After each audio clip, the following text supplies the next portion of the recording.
Chapter 31, A Tiger Man. Go Kwon-dun brought a dozen people with him, probably thinking that he could eat me for sure, so he was arrogant and didn't think at all that I would suddenly strike. The table snapped onto Go Kwon-dun's face, knocking the guy over. The surrounding punks didn't expect me to suddenly strike either, and they were all stunned. Go Kwon-dun, with blood all over his face, got up on the ground and screamed, "Beat him up, beat the shit out of this brat." At this, the group of thugs finally reacted, and they rushed at me, screaming and carrying steel pipes. I knew that I couldn't back down in this situation. If I did, I would be beaten even harder. Fighting these thugs means being even more ruthless than they are, and scaring them. That's how I got the chance to get away today. Fuck you.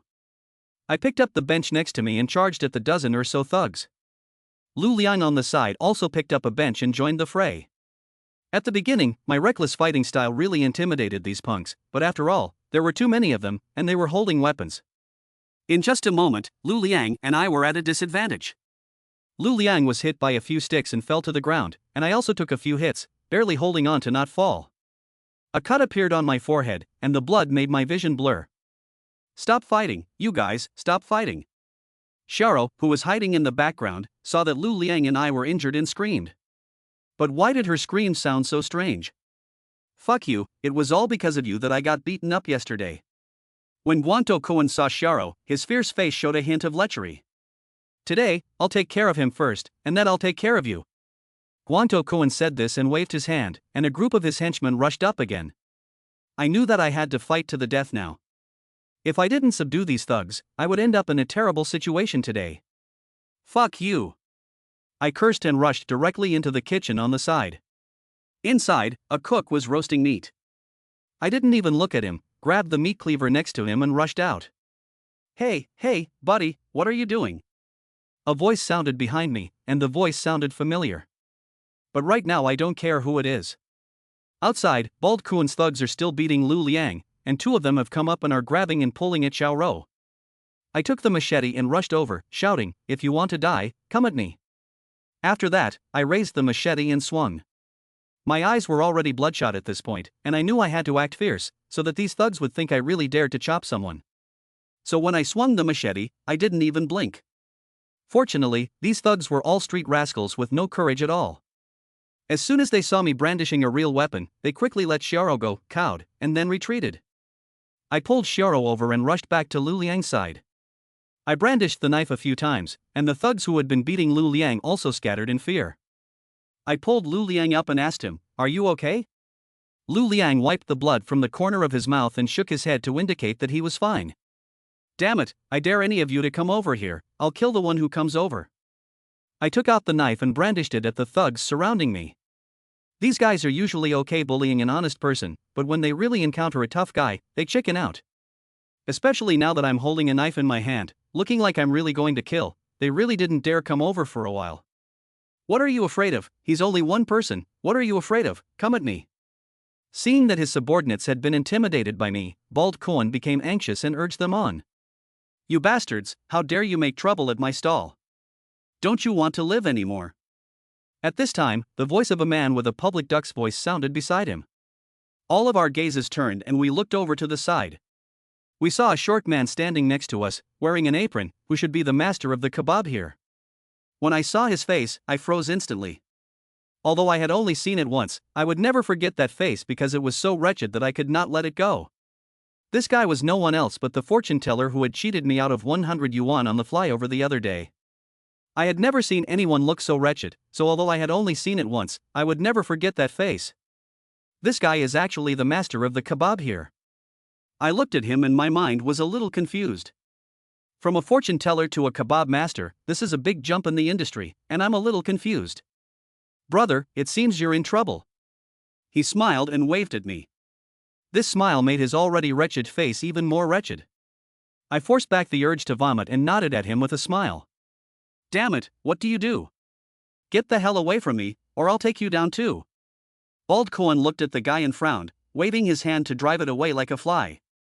"Damn it, this is my place, you guys are causing trouble here, don't you want to live anymore?" The wretched man puffed out his chest and said arrogantly. Bald Koen was directly made to laugh by him. "Who do you mean who doesn't want to live anymore? Do you fucking know who I am?" I don't give a fuck who you are, the man rolled his eyes. This made Baldy Cohen a little embarrassed, and he froze on the spot, quickly giving his younger brother a wink. The younger brother was quite alert and immediately spoke up, saying, "This is Baldy Cohen from the west of the city. Brother Cohen, if you dare to beep again, I swear I will make sure you can't do it anymore in the future." "What? Brother Cohen?" The man on the other side seemed startled when he heard the name, and quickly pulled out a pack of cigarettes, walking over with a smile on his face. It turned out to be Brother Cohen. "I apologize for any offense." He smiled and walked up to Bald Cohen, took out a cigarette and handed it to him. "Who the fuck wants your cigarette? Get the fuck out of here." Bald Cohen slapped the cigarette out of his hand. "Ouch, Brother Cohen, you're being so rude, I'll fuck your grandmother," the man said, his face immediately changing, and then he raised his foot and kicked Bald Cohen in the groin. No one expected this. The wretched guy had just looked like a loser, but now he suddenly attacked and knocked Bald Cohen to the ground. "Fuck, beat him up, kill him." Bald Cohen covered his crotch, his face twisted, and he yelled at his men. The men immediately took their weapons and looked at the wretched man. "Fuck you all, I dare you to come over, I'll make you die here, believe it or not." The wretched man was not the least bit afraid. With one hand on his waist and one finger pointing at the bald-headed Cohen's henchman, his arrogance was at its peak. This not only fooled bald-headed Cohen's men, but also made me look at him with some admiration. Could this guy be a master? "What are you still doing here? Attack!" The kick just now was not light, and bald-headed Cohen was really angry. His henchman only reacted at this time and rushed towards the guy. Facing more than 10 thugs, the wretched man was not at all afraid, and even played with his greasy hair, which made him look somewhat handsome for a moment. "You worthless brats, I'll fuck you all to death," he said, and without hesitation, he charged forward. The small and thin body actually had a heroic momentum of going forward despite thousands of people. "Fuck, this guy is definitely a master." Lu Liang, who was standing next to me, looked full of admiration. The wretched man soon collided with Baldy Cohen's younger brother and was then directly knocked over with a kick. Seeing this scene, my jaw nearly hit the ground. This motherfucker is no tough guy, he's a tiger. Chapter 32, Call Him Big Brother. The contrast between this guy's performance before and after was too great. At first, he was arrogant and looked like a tough guy, but who knew that he would be knocked out with one kick as soon as he got up there? Not to mention me, even Guanto Cohen's younger brother was dumbfounded, and he was stunned holding the steel pipe. "What are you waiting for? Hit me." Guanto Cohen saw that his younger brother was in a daze again and yelled angrily. Only then did the younger brothers react, and they started to greet the guy with the steel pipe. The guy hugged his head, curled up on the ground, and let the steel pipe rain down on him without even grunting. This scene took my breath away. Not to mention his skills, just his ability to take a beating, this guy was definitely ruthless. I froze for a moment, then immediately reacted, grabbed a machete and rushed over. Although this guy's behavior was a bit ridiculous, he was after all standing up for me. Seeing that if I didn't help, I would be killed, I couldn't just stand there. "If you don't want to die, get out of my way." I rushed up with the machete, hacked wildly a few times, and immediately scared the bald guy's men to the back. I glanced at the man who was curled up on the ground with his head in his hands, not moving. I felt a chill in my heart, and I thought to myself, this guy can't have been killed, right? "Brother, are you okay? Are you hurt?" I asked him, a little worried. It's okay, what can happen with these little sticks?" Hearing my voice, the guy immediately got up and even patted his clothes. I looked at him in disbelief. The guy didn't have a single injury on him, and even had a smile on his face, as if the rain of steel pipes just now hadn't hit him at all. I was really impressed with him. If someone else had taken that beating, they probably wouldn't have been able to stand up, but this guy was still alive and kicking, as if nothing had happened. His ability to take a beating was really something. "Kill him for me, there's so many of us, what are you afraid of?" Seeing that my younger brother was scared by me, Guanto Cohen yelled again. A dozen younger brothers glanced at each other, formed a circle, and walked towards us. I couldn't help but smile bitterly as I held the knife in my hand. It seems that I didn't bluff these thugs, and I'm afraid it will be difficult to get away today.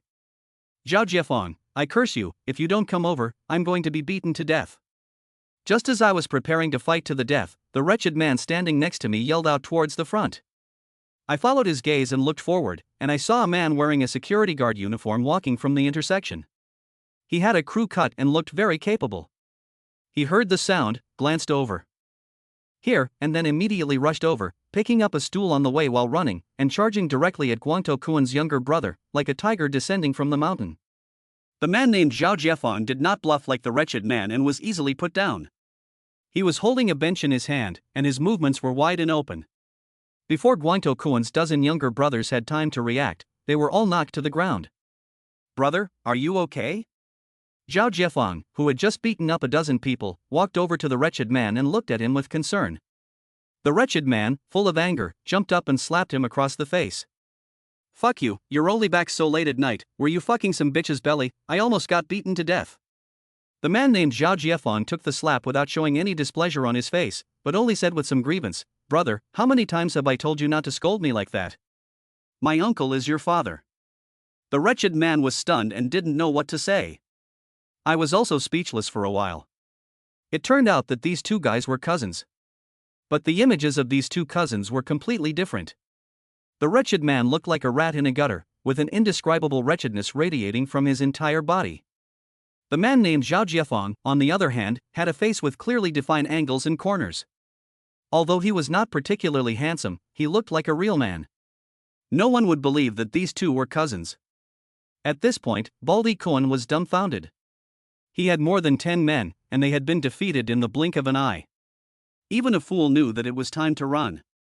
Gotankuan didn't say a word, didn't care about his own men, and ran off without a trace. "Get the hell out of here." The wretched man then resumed his arrogant posture, waved his hand at Gotankuan's men. The guys were all scared, and now that the boss had run away, there was no point in staying here. They quickly got up off the ground and dispersed. "Thanks, brother." I glanced at Zhao Jiefang, who was wearing a security guard uniform, and said to him. Zhao Jiefang didn't say anything, just glanced at his cousin. The wretched man smiled, carefully tousled his parted trader's hair with his hand, and said to me, "You're welcome, you're welcome. We're all out here making a living. What I can't stand is when a lot of people bully a few." His greasy, wretched appearance made Xiao on the side almost laugh out loud. Although his image made people feel uncomfortable, after all, it was their brothers who had just beaten away Guangto Kuan and the others, so of course I had to express my gratitude to him. So we set up the table again, ordered a table full of food, asked for a few cases of beer, and sat down. Through chatting, I learned that the wretched man's name was Zhao Yuejin, and he was not the barbecue master here either. It was just because the stall was opened by his fellow villager that he usually came to help out when he was free. His cousin Zhao Jiefang worked as a security guard in the next neighborhood. "Thanks for everything, brothers. If it weren't for you, I'd have been in trouble today." I raised my glass of wine and said to the two brothers Zhao Yuejin and Zhao Jiefang. Zhao Yuejin gulped down the wine in his glass and kept staring at me, as if he were excited. "What are you looking at, brother?" I asked him, feeling uncomfortable being stared at by his triangular eyes. "Brother, do you remember what I told you when we first met? I said your time was coming. Now it seems I was right. Have you been lucky recently?" He asked me with a curious look. Of course it's lucky for me to be able to take over a place, but the sad thing is, it's not up to me anymore. Well, sort of. But there are still some difficulties. I said helplessly. "Brother, I could tell at first glance that you are a hidden dragon. Now that you have emerged, you will surely achieve great things. A little difficulty is nothing to worry about. You and I are brothers with a destiny. In the future, Jiefang and I will follow you around. What do you think?" He looked at me and said.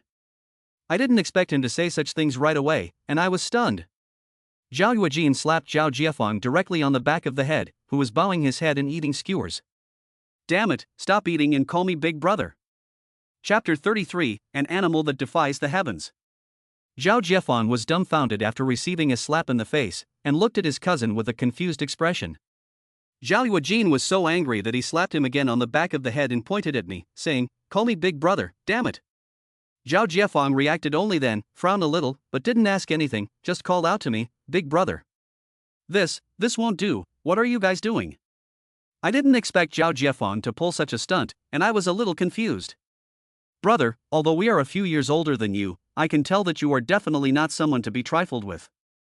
You will definitely become successful one day. We two brothers will recognize you as our big brother today, and if you need anything in the future, just let us know," he said, glancing at Zhao Jiefang. My brother, not very capable, just spent a few years in Shaolin Temple when he was young. His kung fu is not very good, but he can still fight more than 10 people, as you just saw. I nodded and couldn't help but take a few more looks at Zhao Jiefeng. Just now, he was like a tiger descending from the mountain, and it took less than 10 minutes to knock out more than a dozen of Bald Koan's henchmen. This kind of skill definitely comes from having kung fu. Looking at him, I also thought of Li Xiaohua, the bald guy who had always followed that woman Zhu Yeqing around. Although I have never seen Li Xiaohua fight, my intuition tells me that he is definitely a master, and a master among masters. Because of the kind of aura he gives off, it makes people feel a tingling in their scalp when they get close. Zhao Jiefeng is good at martial arts, but he is definitely no match for Li Xiaohua. I even have a vague feeling that the two are not even in the same league, or even the same level. Zhao Yuejin introduced his cousin, then patted his shriveled chest, cleared his throat, and said, "As for me, although I'm not very capable, I've traveled all over the country over the years and seen a bit of the world, so I have some people reading skills." Zhao Yuejin looked at me with a smile. I gave a bitter smile and said directly without hiding anything from him, "Brother, to be honest, I really met an important person a few days ago, who gave me a place, which is nearby." What did I say? A few days ago I already said that you would become successful, and I was right, wasn't I? Zhao Yuejin heard what I said and excitedly patted his thigh. "Brother, don't be happy yet, there are still some circumstances. Although officially I am in charge of the place, my word doesn't count at all now." I sighed. I had been here for 2 days, and I had never even seen the venue's ledger. I knew nothing about the daily turnover or the cash flow. And I really had no idea whether I could beat Zhubo. I might as well pack up and go one day, so how dare I charge the two brothers? What's the problem? Tell me, maybe I can help you solve it. Zhao Yuejin said to me. There are no outsiders here anyway, so I sighed and told him everything. So that's what the hell is going on? Zhao Yuejin frowned and blinked his mouse eyes twice. Zhubo, that guy, dares to block your path to wealth. It's no problem for Jiefeng to fix him, but after all, he is Zhu Yeqing's cousin and a member of the Zhu family. If something happens now, Zhu Yeqing will be embarrassed, so we have to think of another way. I glanced at Zhao Yuejin and was a little shocked. Although this guy doesn't look like much, his brain works well and he was able to see right away where my dilemma lies. Yes, right now I can't fight Zhubo openly at all, even if you two brothers help me. I said. In that case, we'll have to think of another way. Zhu Yeqing's willingness to give you this place proves that she is dissatisfied with her distant cousin. The reason for her dissatisfaction is most likely because of the accounts. This shows that Zhubo has been falsifying the accounts. So as long as we can get evidence of him falsifying the accounts, Zhubo will have to go, and this will be plausible for Zhu Yeqing to say in public. Zhao Yuejin said faintly with a frown. Shit. I looked at his face and no longer felt the slightest bit of disgust. I was just shocked and impressed. I never thought that after just a few words, he would be able to think of so many things. What is going on in that guy's head? So I found Zhubo's account book. Zhao Yuejin said with a clap of his hands. Brother, in such an important position as finance, Zhubo has long been on his guard. The person in charge of finance in the company is his sister-in-law. I said with a bitter smile. Zhubo's sister-in-law is one of his own people, and there is no way to dig around this corner.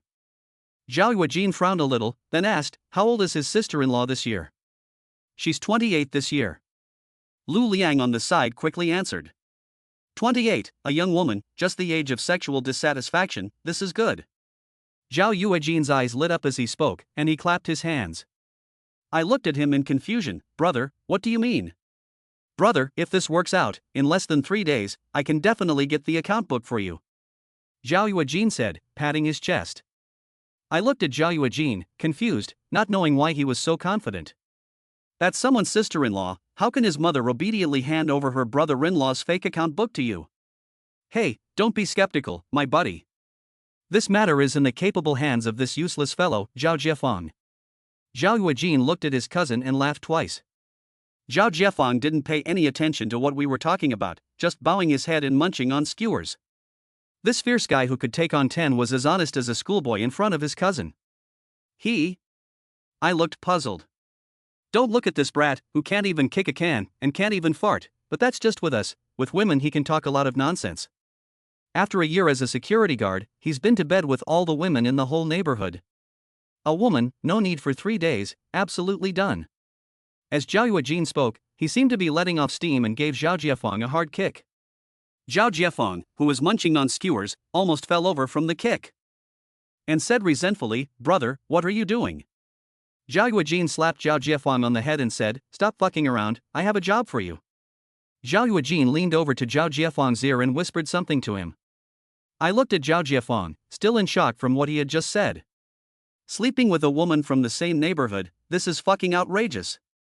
I really can't imagine that the taciturn and seemingly honest Zhao Jiefeng could have achieved such an outrageous record. This is not fucking security guarding, this is clearly stealing, and stealing the homes of the men in the entire neighborhood, and giving each of them a little green hat on their head. This is fucking outrageous. Chapter 34, What Happened Between Us Last Night?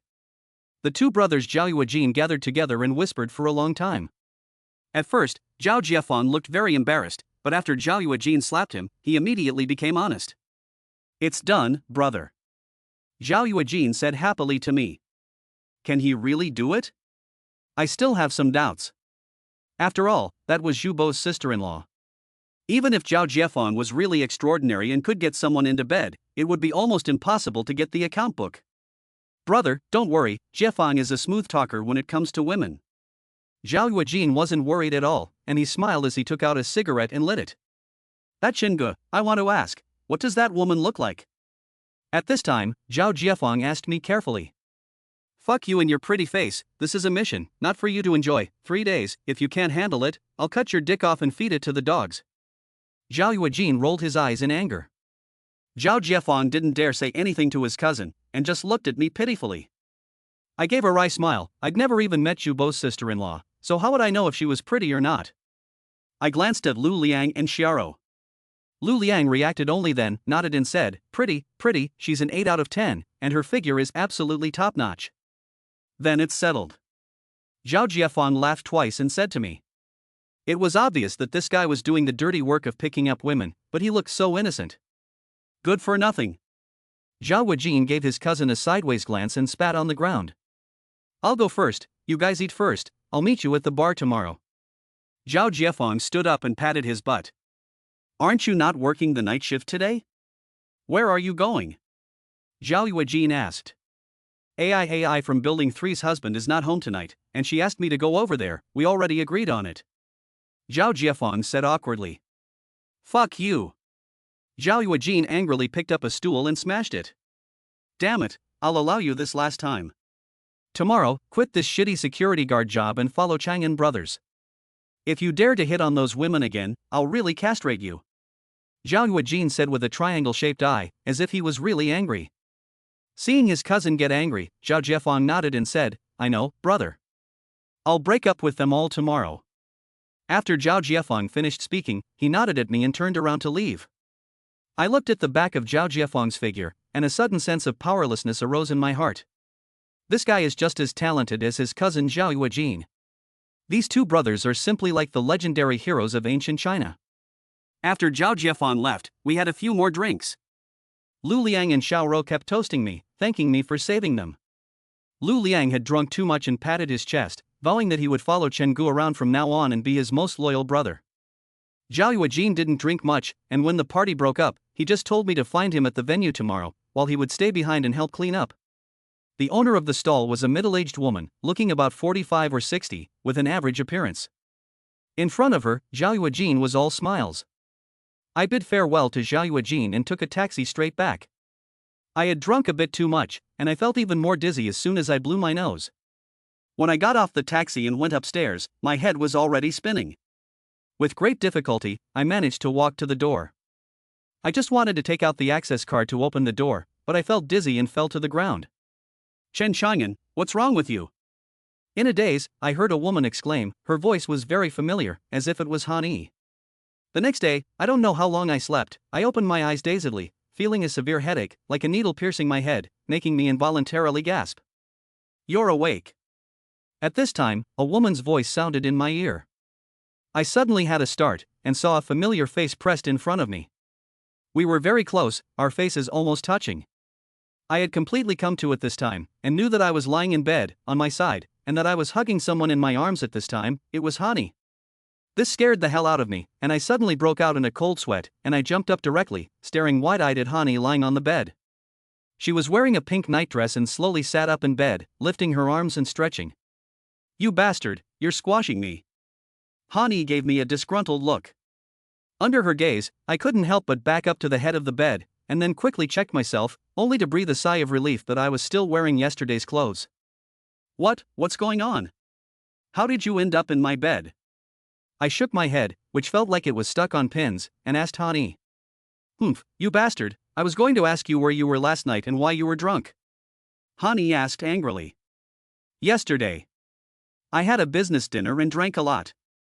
I suddenly realized that the point was not whether I drank too much, but why Hani was in my bed and what happened between us last night. Why are you in my bed?" I asked Hani carefully. "You're asking me, and I want to ask you." Hani looked angry. "Me? What about me?" I felt that the situation seemed to be a bit bad. "Last night you knocked on my door drunk, and as soon as I opened the door you dragged me into your room and then," Hani said, looking aggrieved, and lowering his head. "Shit, what have I done?" Hearing Hani's words, my heart lurched, and seeing Hani's expression, I felt even more guilty. Did I force Hani to do something last night when I was drunk? If so, I'm a beast. Yes. I'm sorry, I drank too much last night and don't remember anything. If I did anything to you, I apologize. If an apology doesn't work, you can punish me however you like," I said to Hani with a guilty heart. "What did you say? What did you want to do to me, you pervert?" Hani raised her head when she heard what I said, and winked at me mischievously. You didn't say that yesterday?" I asked. "You yesterday? You were drunk as a skunk and collapsed at the door yesterday, and it took me a lot of effort to drag you in. And as soon as you came in, you hugged me and wouldn't let me go. I was exhausted all night." Hani said this while moving her shoulders. I looked at her in disbelief, and she just, "That's it?" For some reason, I was inexplicably a little disappointed. Hani glanced at me, came up to me, and said, "If not, what do you want to do?" Chapter 35, Setting an Example by Beating the Dog. I didn't want to do anything. I felt a little dry in my mouth, and cold sweat was coming down my head. Don't think I don't know what you're thinking, but since you were drunk yesterday, I'll forgive you." Hani snorted, turned around, and walked towards the door. "Yesterday, you made me stay up all night, and today I'm taking the day off to catch up on some sleep," Hani said as she opened the door, stood in the doorway, and glanced back at me. "Don't drink so much in the future, it's not good for your health." After she finished speaking, she turned around and walked straight out. I looked at the door in a daze. Did Hani really care about me just now? I looked at the time. It was already past 11 in the morning. I suddenly remembered that I had to take the Zhao brothers to the club today. I quickly took a shower, changed my clothes, had a quick bite to eat downstairs, and headed straight to the club. "Brother Chen, the two brothers Zhao are waiting for you in the office." As soon as I walked through the door of the bar, Lu Liang came over. "How long have they been here?" I asked Lu Liang. "Not long, about half an hour," Lu Liang said. I nodded. Although Zhao Weijin didn't look like much, he was definitely a sharp guy, and his cousin Zhao Jiefan was also an absolute tough guy. If I had them two helping me, I was sure that in Xiaxia, I could easily gain a foothold. But the prerequisite for all this was that I had to get rid of Zhubo first and take over the venue, otherwise everything was nonsense. As for how to take over Zhubo, to be honest, I have no idea at all right now. As for Zhao Jiefang's plan to use a beautiful woman, I have no idea at all. "Is Zhubo here?" I asked Lu Liang. "He's in the office, but he doesn't look too good," Lu Liang said with a smile. I sneered. "Last night, this guy set up a trap to get me to take care of me with the help of Guangtou Koan, but I didn't expect that Guangtou Koan was taken care of by us instead. I guess he's pretty angry right now." I went to the door of the office and walked in. Inside the room, the two Zhao Weijin brothers were sitting on the sofa, looking around, one squatting next to them, smoking in silence. "Brother Chang'an, you're here." Zhao Weijin stood up and greeted me. I took out a cigarette and offered one to the Zhao brothers. Regardless of whether or not we can gain a foothold here, Zhao Weijin has made it clear that his brothers want to follow me, so they are now considered my own people. We chatted for a while, and Zhao Wejin clamored for Lu Liang to show him around the place, saying that this would be the Chang'an brothers' territory in the future and that he wanted to get familiar with it. I quickly arranged for Lu Liang to take the brothers to have a look. Lu Liang nodded and led the two of them out. But just as I sat down, it wasn't even 10 minutes later when Cheryl pushed open the door with a panicked look on her face. "Oh no, Brother Chen, there's a fight downstairs," Xiaoro said with a face full of panic. "What fight? Who's causing trouble?" I asked Xiaoro. "No, it's Zhao and his brother, they're fighting with Jinxing and the others," Xiaoro said. "Jinxing?" Hearing her words, I couldn't help but laugh. Jinxing is a foreman in the club and also the #1 lackey under Zhu Bo. He only looks at Zhu Bo's every move, and in the past few days, he has been walking with his head held high whenever he sees me, not giving me a second glance. Although Zhao Wejin doesn't look very reliable, he is definitely a top smart guy, so he won't easily start trouble. So the conflict that happened below was intentional on his part. The two of them immediately went to conflict with Jinxing. Obviously, Zhao Wejin wanted to help me establish my authority in the field and give me a name. Since that was the case, I wasn't worried at all. With Zhao Jiefang, even if everyone in the field came together, they would probably all be overpowered by him, and that guy Jinxing would definitely be dealt with very badly. I smiled, waved Xiaoro out of the room, lit a cigarette, and then stubbed it out in the ashtray before standing up. Jinxing was Zhu Bo's #1 underling, and the Zhao brothers were my men. If they beat Jinxing today, it would be like slapping Zhu Bo in the face, and it would also let off some steam for me. When I got downstairs, there was a crowd gathered below, and when they saw me coming, some of them quickly made way. "What's going on?" I frowned slightly and said indifferently. "Brother Chen, someone came to the venue and caused trouble, and beat Brother Jinxing. These two guys are so arrogant, Brother Chen, you deal with them." As soon as they saw me, the waiters started talking at once. After all, they had seen the scene of me beating up Guantou Koan a couple of days ago, and they all thought I was a ruthless person. "Brother, what's going on?" I walked into the middle of the crowd and saw that the guy Jinxing had been beaten up and was lying there with a bloody face, with Zhao Jiefang's foot on the ground. Zhao Yuejin was sitting on a stool nearby, grinning. "Brother Chang'an, we didn't start anything. This guy looked down on us and tried to kick us out, so Jiefang taught him a lesson," Zhao Yuejin said to me with a smile. "Oh, how dare you?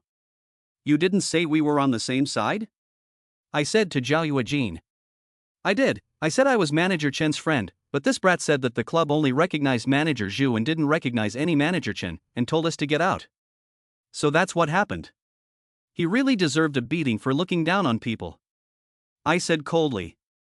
At this time, Jinxing had already crawled to the ground. Hearing what I said, he glared at me viciously. "Chen, this isn't over, you have to give me an explanation." Upon hearing his words, I frowned and then walked towards him. "What do you want to say?" I asked him as I stood in front of him. "How dare you let your men beat me up? This is not over between us today." Jinxing wiped the blood at the corner of his mouth and said viciously. His eyes were full of ferocity, as if he wanted to devour me. I looked at him and said coldly, "You don't know when you're dead. What kind of person are you? You're just a dog of Zhu Bo, and you're qualified to ask me for an explanation," I said, and reached out directly, grabbing Jinxing by the hair. Several of the surrounding thugs saw me take action and immediately came over. Zhao Yuejin jumped up. "Motherfucker, I'll see who you dare come over." Zhao Jiefang stood next to him, smiling coldly and moving his hands and feet. The group of thugs immediately took a few steps back in fear when they saw Zhao Jiefang. It seems that the shadow Zhao Jiefang just gave them was indeed not small. "What the fuck are you doing? Let go of me!" Jinxing, whose hair I had grabbed, screamed. "You blind fool, today I'll teach you a lesson," I said, raised my other hand, and slapped Jinxing's face, slap after slap, until half his face was swollen and he could no longer speak, before I stopped. Chapter 36, Things worked out. Jinxing was badly beaten by me. As soon as I let go of his hand, he sat on the ground, and blood flowed from the corner of his mouth. I showed no mercy in my attack. For the past few days, he had never looked at me directly, and I had long wanted to get even with him. Besides, he was Zhu Bo's #1 underling. Yesterday, Zhu Bo plotted against me, and I wanted to take revenge. Since he took the initiative to jump out today, it would be unforgivable not to beat him. I can beat up this kind of trash. No one dares to touch me when the Zhao brothers are around. In front of everyone, I gave Zhu Bo a slap in the face. The world is sometimes so simple. There is no need to reason. If you want others to fear you, just be more ruthless than they are. This ignorant fool dared to argue with me. I gave Jinxing a cold look. That guy is now stunned by my blow, sitting on the ground motionless. Blood is still dripping from the corner of his mouth, making him look miserable. This scene also shocked everyone. No one dared to make a sound, and they all looked at me with a little awe in their eyes. Good, Shenga really has a lot of prestige. Just then, Jubo walked down the stairs, clapping his hands and sneering as he walked. Brother Bo, you have to stand up for me. Brother Bo. Seeing Jubo come down the stairs, Jinxing finally came to her senses and, crying, lunged at him. Fuck you. I kicked Jinxing back to the ground with a single kick. Chen Chang'an, in my place, you dare to hit my people? Are you really not afraid of me turning my back on you? Shubo walked up to me, looked at me, and said menacingly. I looked at him and sneered. Zhao Yuejin on one side gave Zhao Jiefeng a wink, and Zhao Jiefeng moved his hands and feet a bit, standing silently behind Zhubo, like a cheetah that had set its sights on its prey. Your place, get this straight, I'm the general manager here now. I sneered at Zhubo. Ada, you really think of yourself as a person, general manager, just ask, who in this place listens to you? I glanced over to the side and saw that everyone except Lu Liang had their heads bowed. It seemed that Zhubo did have a lot of prestige here. It's fine, in the future, if anyone doesn't obey, I'll beat them until they do, including you, of course, I said coldly. Okay, Chen Chang'an, you're so arrogant, if you're so capable, try moving me now. Shu Bo said arrogantly. As he finished speaking, a few of his close subordinates stood behind Zhu Bo. You're not worth my effort yet, I said indifferently. Now that Zhao Jiefeng was here, I could of course deal with Zhu Bo without any worries, but that wouldn't solve the fundamental problem. After all, Zhu Bo was a Zhu, and if I beat him up in front of him, Zhu Yeqing would have a hard time justifying it. You're not brave, aren't you arrogant anymore? Shu Bo said viciously. I glanced at Jinxing, who was trying to get up on the ground, and kicked him again. Then I turned to Zhu Bo and said, I'm going to beat up your man in front of you today. If you're capable, try to touch me. I didn't want to lay a hand on Zhu Bo, but if he took the initiative to lay a hand on me, then I would be unceremonious. However, Zhu Bo was obviously not a fool. After all, I was sent here by Zhu Yeqing. He could use various methods to squeeze me out, but he just couldn't lay a hand on me in public. He knew this very well. Okay, Chen Chang'an, you are really arrogant, but I have to tell you, arrogance is useless. This is not the place for you. I'll give you 3 days to get the hell out of here, or I'll make you regret it. Shu Bo looked at me and said coldly. I took out a cigarette, lit it, and exhaled gently, smiling and saying to Zhu Bo, oh, I'm looking forward to it. Tell me how I'll regret it.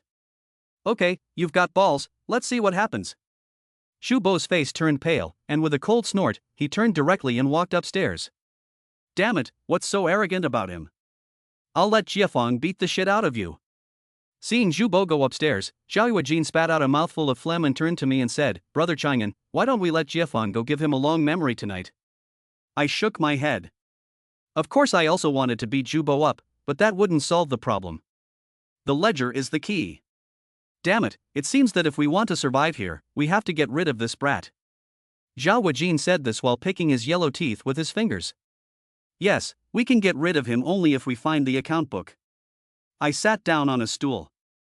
At this time, the people who had just gathered to watch had dispersed, and there were only the 3 of us, Zhao Yuejin, Zhao Jiefeng and I, in the field. Zhao Yuejin glanced at Zhao Jiefeng, who was crouching next to him smoking, and then kicked him. Zhao Jiefeng was almost sitting on the ground after being kicked, looking at Zhao Yuejin with a dumbfounded expression. Brother, why did you kick me? What the fuck did you say? Zhao Yuejin's face was full of hatred. What did you come here for, did you forget? Hurry up and get back to work, if you can't get it done in 3 days, I'll really cut off your dick and feed it to the dogs. I'm going. Hearing his cousin say he would cut off his dick and feed it to the dogs, Zhao Jiefeng panicked. He quickly stood up, looked around, and walked towards the back. I was speechless. That guy had never even seen what Zhu Bo's sister-in-law looked like, so how the hell was he going to hook up with her? Today was the day we officially fell out with Zhu Bo, so the next few days were destined to be a never-ending battle.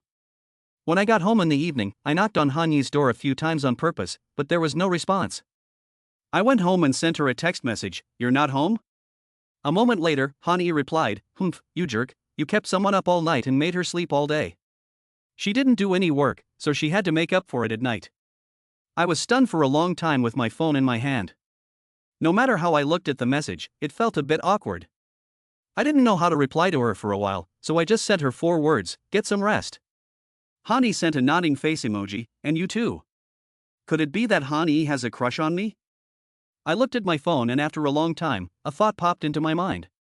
But I quickly shook my head and dismissed the thought. Han-yi was the school beauty back in the day, how could she possibly fancy me? I must have been thinking too much. I took a shower and went to bed. The next day, I was awakened by the phone before I woke up. I picked up the phone and saw that it was already past 10 in the morning. Zhao Yuejin was calling. "What's up, Yuejin?" I asked. "Bro, it worked, we got Jubo's account book." Zhao Yuejin's excited voice came over the phone. Chapter 37 Goodbye Zhu Yeqing. "What did you say?" I asked, holding the phone, unable to believe my ears. "Jiefang has brought the account book, and we are both in your office right now," said Zhao Yuejin. Shit. I jumped straight up in bed, feeling as if I were dreaming. Shubo's sister-in-law has a husband, and her relationship with Shubo is obvious. Zhao Yuejin said that he would let Zhao Jiefang sleep with her to get the account book. To be honest, I didn't have high hopes.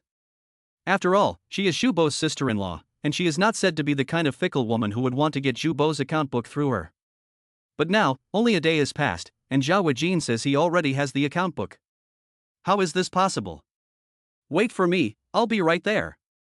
I hung up the phone, quickly washed up, and took a taxi directly to the venue. Walking into the office, Zhao Yuejin was sitting on the sofa, looking down at a black leather notebook, while Zhao Yuejin was sitting on the side, smoking in silence. "Brother Chang'an, this is Zhubo's account book. That guy is really shady. Every year for the past few years, he has underreported his accounts by 400,000 to 500,000 yuan. When he saw me come in, Zhao Yuejin quickly stood up and handed me the black diary in his hand. I took it with some disbelief, flipped through it a few times, and then made sure that it was real and definitely not fake. The account records were clearly written, and there were details of how Zhu Bo had made false accounts. How did he manage to do it? I closed the account book and looked at Zhao Jiefang, who was smoking with his head bowed. I could never have imagined that this guy, who looked like he couldn't even kick out a fart with 3 kicks, had actually managed to get Zhu Bo's sister-in-law to hand over the account book after just one day. This is awesome. Well, this idiot has no other skills, but he is good with women. He was born with this talent, and no one else can envy him. Zhao Yuejin said, sighing. I could hear the envy in his tone. Zhao Jiefang is a man of many talents, and that alone is enough to make all men envious. But Zhao Yuejin will probably never be able to learn from him in this lifetime. With his image, if he were to approach a woman on the street, she would probably be so scared that she would call the police directly. Now that I have the account book, I must act quickly, before night falls and more trouble arises. I took out my phone and dialed a number. It was the bodyguard of Zhu Yeqing, the bald guy Li Xiaohua. "Hello, brother Xiaohua," I said politely when the call was connected. "What do you want, brother Chen?" Li Xiaohua said indifferently on the other end of the line. "I don't know if President Zhu is free right now, I want to report something to her," I said. "Then come to the company, just go straight to the office." Li Xiaohua hung up the phone after saying that. I took a deep breath, put the account book in my bag, greeted the Zhao brothers, left the venue, and took a taxi directly to Zhu Yeqing's company. When I arrived at the door of Zhu Yeqing's office, I was uncontrollably excited. With this account book, Shubo will definitely have to leave, so that venue will be mine in the future. I never imagined that one day I would own a nightclub. This is the moment that will change my fate, and it is inevitable to be excited. I took a deep breath to calm myself down, then raised my hand and knocked gently on the door. "Come in." Zhu Yeqing's voice came from inside. I pushed open the door and walked in, then closed the door gently and faced Zhu Yeqing. Zhu Yeqing was sitting behind her large desk. She gave a soft smile and said, "Coming." I couldn't help but be a little dazed by the smile on her face. Zhu Yeqing is a very beautiful, glamorous woman, especially when she smiles, which gives her a sense of seductive charm. No man can hold back in the face of such a woman. "What do you want?" Seeing me in a daze, Zhu Yeqing frowned slightly and asked me. I then reacted, quickly pulled open my bag and tried to take out the account book. President Zhu, there's something I want to show you. Before I could take out the account book, Zhu Yeqing waved her hand, turned her chair around, faced the huge French windows, and looked out of the window with her back to me. My shoulders are a little sore, so could you give them a massage? I froze for a moment, staring at her snow-white shoulders, put my bag on the desk, and walked over. Zhu Yeqing didn't say anything, she just gently closed her eyes. I stood behind her, put my hands on her shoulders, and gently began to massage them. While I was pressing, I looked at Zhu Yeqing's face, which was beautiful to the extreme, and her exposed shoulders, and I couldn't help but sigh. Zhu Yeqing definitely belongs to the kind of woman who will bring disaster to the country and its people. Her beauty is beyond words. With her eyes closed, she exudes an icy temperament, which is completely different from the flirtatious feeling when she smiles. She now seems to carry a touch of the divine, which makes people afraid to desecrate it. The different temperament is actually completely reflected in a person's body, and the feeling it gives me is only deep shock. Zhu Yeqing just kept her eyes closed and didn't say a word. I didn't dare to interrupt her either, so I just gently pressed on for her. Outside the French windows, the Qiantang River kept flowing in the distance, just like the bustling world outside, but there was a moment of tranquility here. After about 20 minutes of pressing, Zhu Yeqing finally opened her eyes and gently raised her hand. I stopped and walked over to the office desk, and Zhu Yeqing turned around. Just put things down, I'll take care of it. Zhu Yeqing looked at me and said indifferently. Hearing her words, I was slightly surprised and looked up at her. I never thought that she already knew the purpose of my visit today. Thank you, President Zhu. I nodded to her as I bent down. I know that from now on, Qingliang Bar will belong to me. Since the account book has been handed over to Zhu Yeqing, Zhubo will have to leave. Don't get too happy too soon. I can give you the venue, but whether you can stand your ground in the future depends on you. Zhu Yeqing said indifferently. What does President Zhu mean? I asked her a little puzzled. In the future, you will hand over the monthly dividends from the venue. As for the rest, it has nothing to do with me anymore, so if anything happens at the venue, you will have to deal with it yourself. That area is full of all kinds of people, and whether you can stand your ground depends on you. Zhu Yeqing said. Upon hearing her words, I frowned and understood what Zhu Yeqing meant. Zhu Yeqing was telling me that she would have no further connection with the venue in the future, so if anything happened, don't come to her for help. Whether you live or die depends on your own abilities. Chapter 38, Brother Chong in the west of the city. Zhu Yeqing's words did not surprise me too much, which was normal.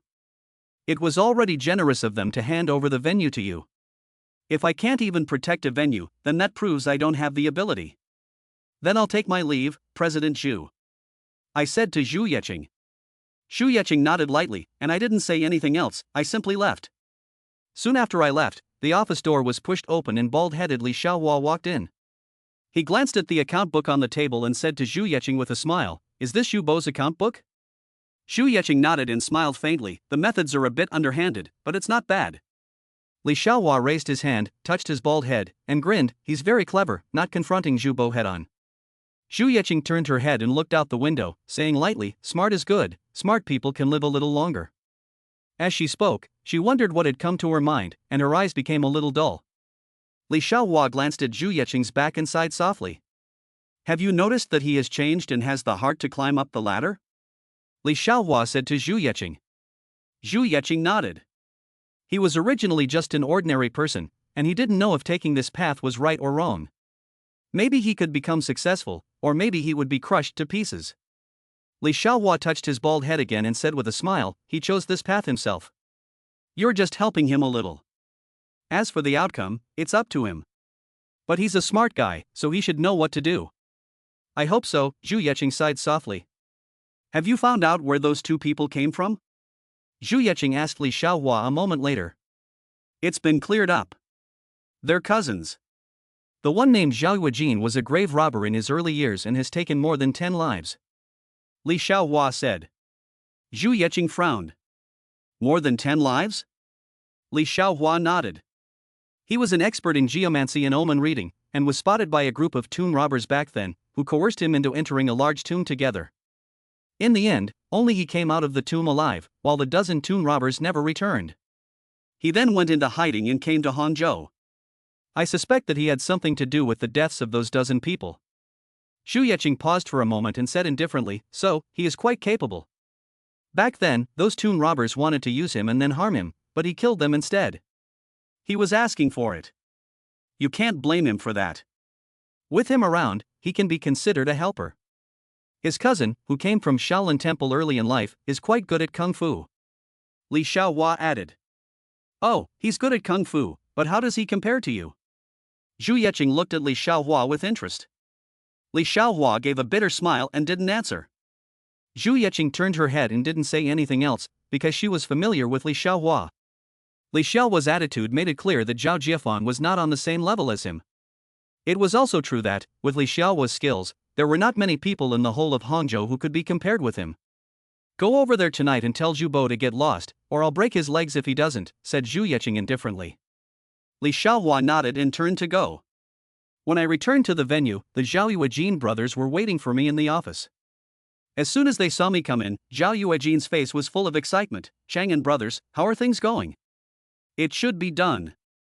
In the future, this place will be ours. I looked at Zhao Yuejin and couldn't help but laugh.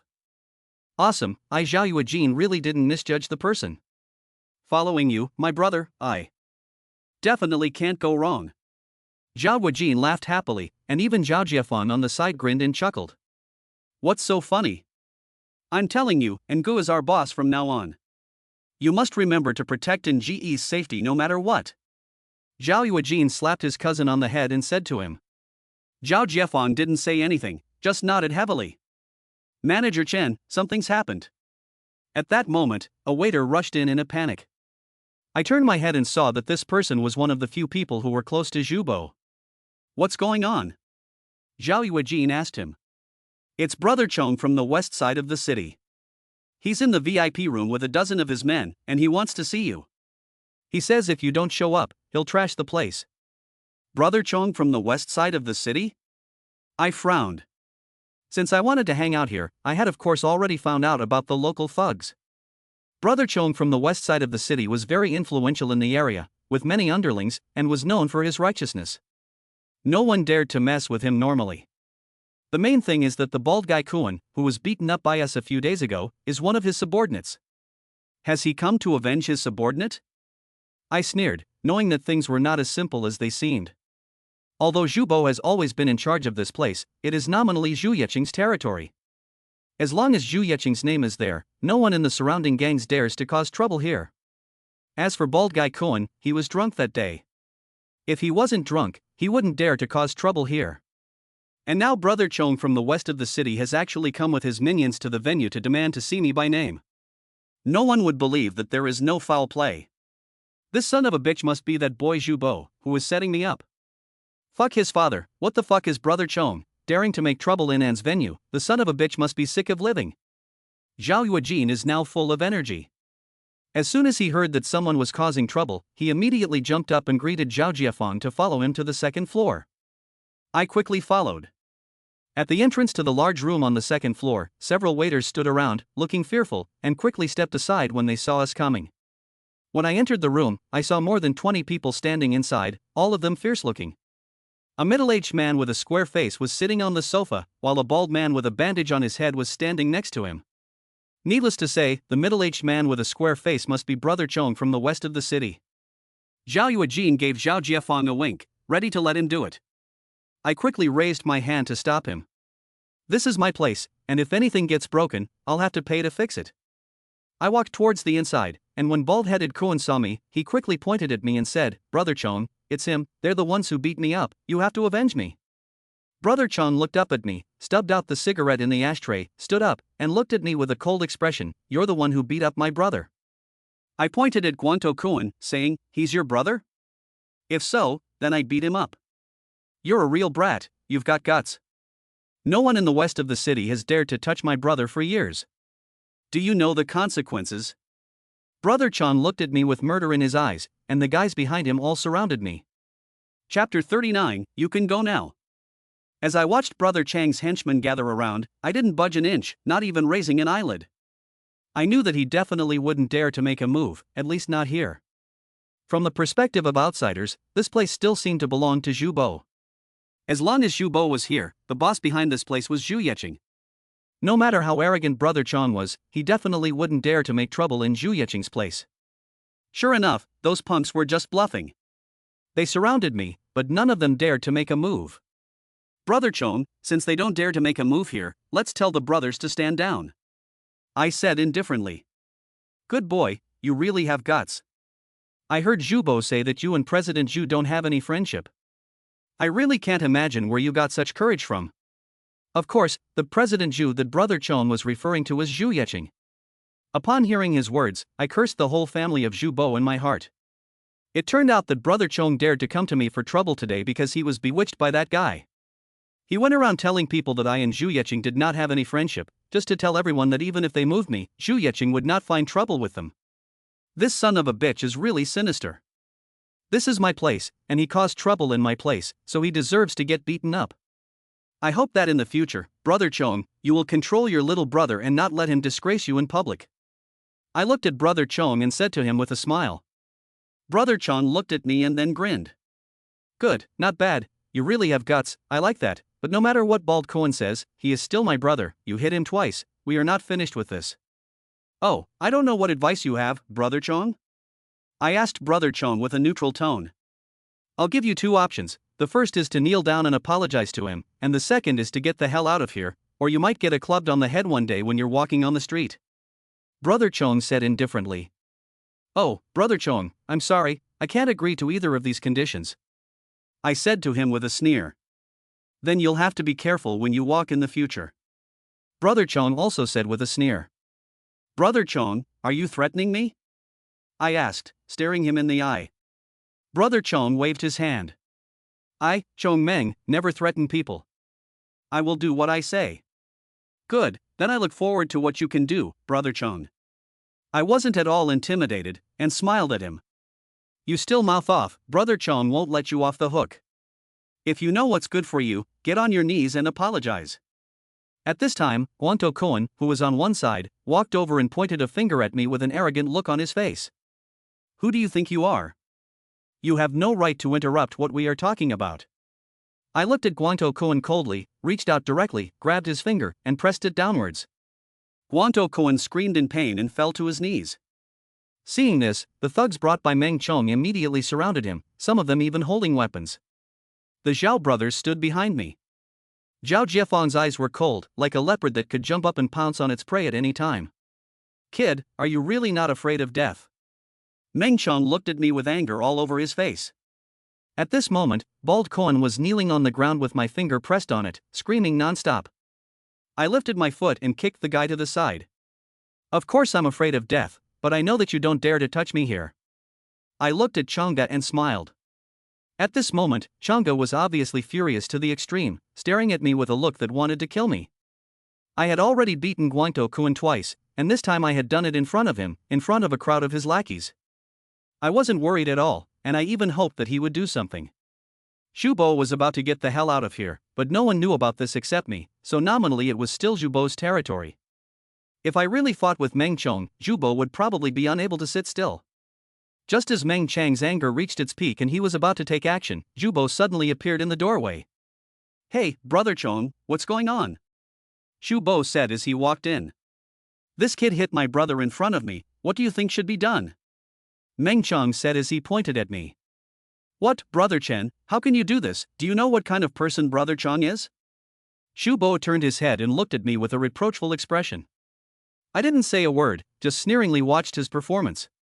Who doesn't know in the entire western part of the city that I, Meng Chong, care most about my brothers? He touched my brother, and this is not over. Meng Chong said to Zhubo. Zhubo laughed twice in a sinister way. Yes, I have long admired Brother Chang's reputation, it's just that this is my place, you can't fight here. If Brother Chong can't swallow this, you can settle it privately, after all, Brother Chen can't stay here forever and not go out, right? I glanced at Zhubo and sneered. This guy really is full of bad intentions. Meng Chong glanced at him and nodded, saying, Today I'll give you face and not do anything. As he spoke, he turned and looked at me coldly, but you better watch out, we're not done yet. After he finished, he turned directly and walked out with his gang of little brothers. At this time, the box was only left with Zhubo, me, and the Zhao brothers. Zhubo turned his head and stared at me, his eyes full of an unconcealable disgust. Chen Chang'an, you've only been here for a few days, and you've caused me so much trouble. I need an explanation from you. Shu Bo said angrily. You want me to explain? I asked him. Yes, you must explain, or else get the hell out of here. Zhu Bo shouted. His voice made the waiter at the door peek in. I know, Zhu Bo is trying to bully me in front of everyone, so that everyone knows that he is stronger than me. Unfortunately, his hopes will be dashed. Who do you think you are? I need to explain to you that I am the manager here, this is my place, and you should get out. I said to Zhu Bo without any hesitation. Since I had already turned my back on him long ago, there was no need to spare his face at all. Humph, what did you say, your place? Who do you think you are to take over the place? What do you know? Does anyone here listen to you? And, you have offended Meng Chong, you can't stay here anymore.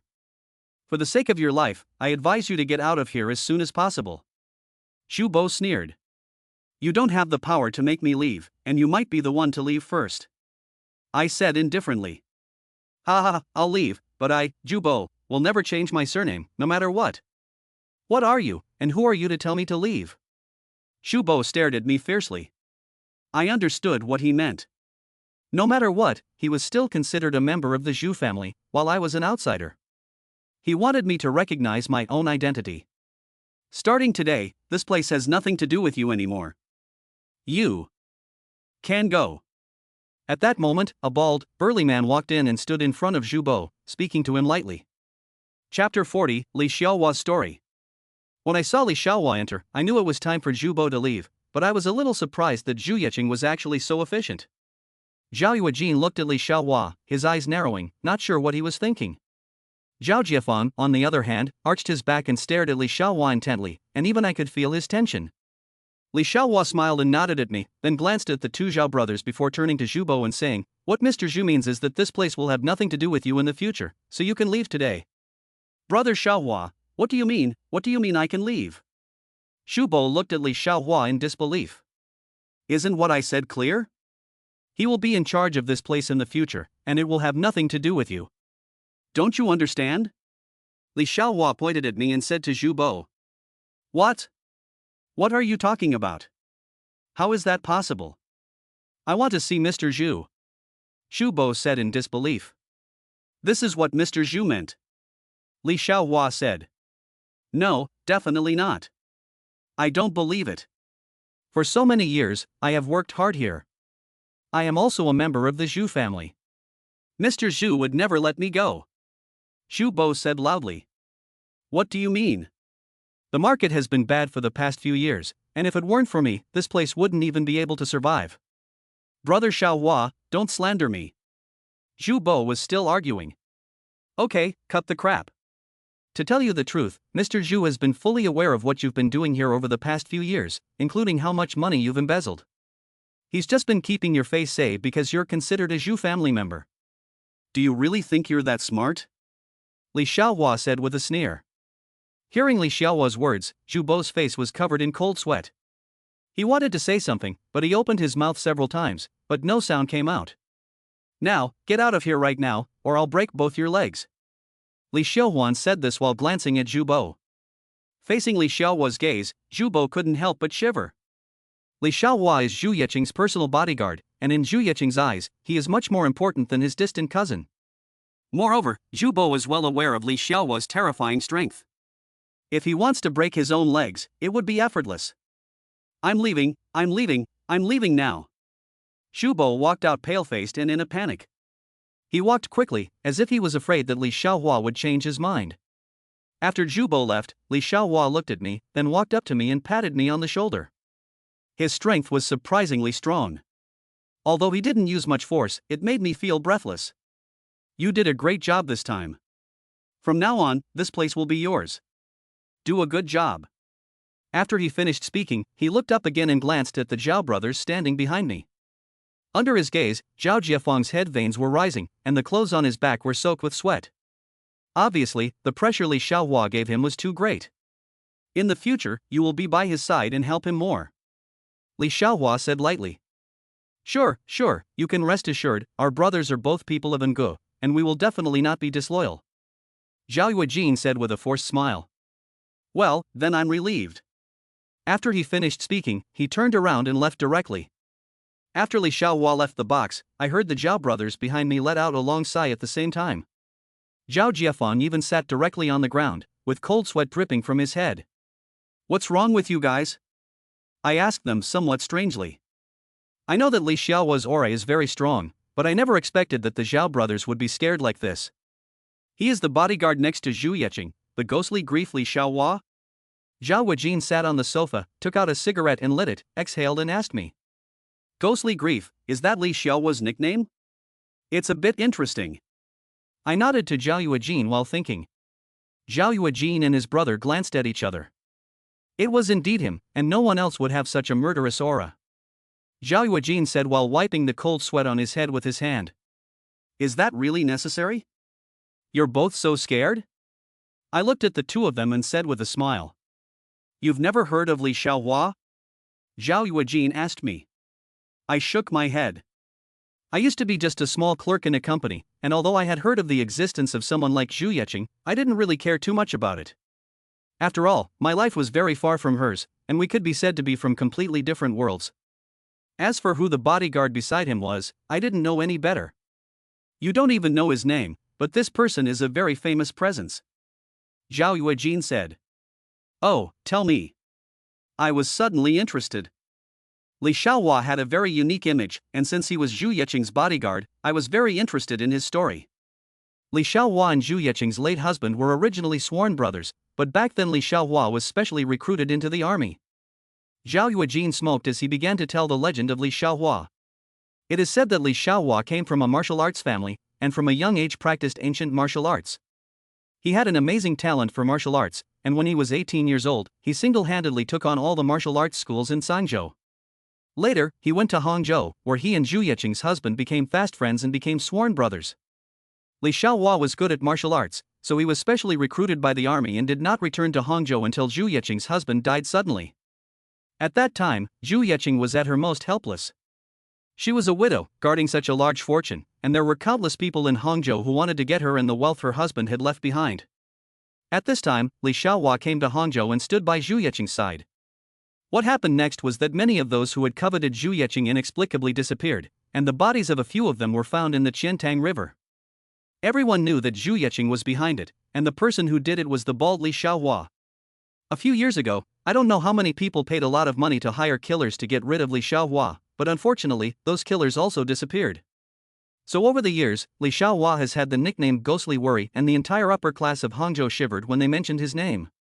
Since then, no one in Hangzhou has dared to provoke Zhu Yeqing. After all, no one wants to provoke a killing god and end up feeding themselves to the fish in the Qiantang River. Li Xiaohua is an unknown shadow in the hearts of many people. Chapter 41, This place is mine now. After listening to Zhao Yuejin's words, I froze for a long time before I reacted. It turns out that Li Xiaohua is actually so fierce. No, it can't be said to be fierce. It can be considered to be defying the heavens. I see that he seems to look at you differently, and go? Zhao Yuejin asked me with some hesitation. What do you mean? Seeing Zhao Yuejin's strange expression, I asked him with some confusion.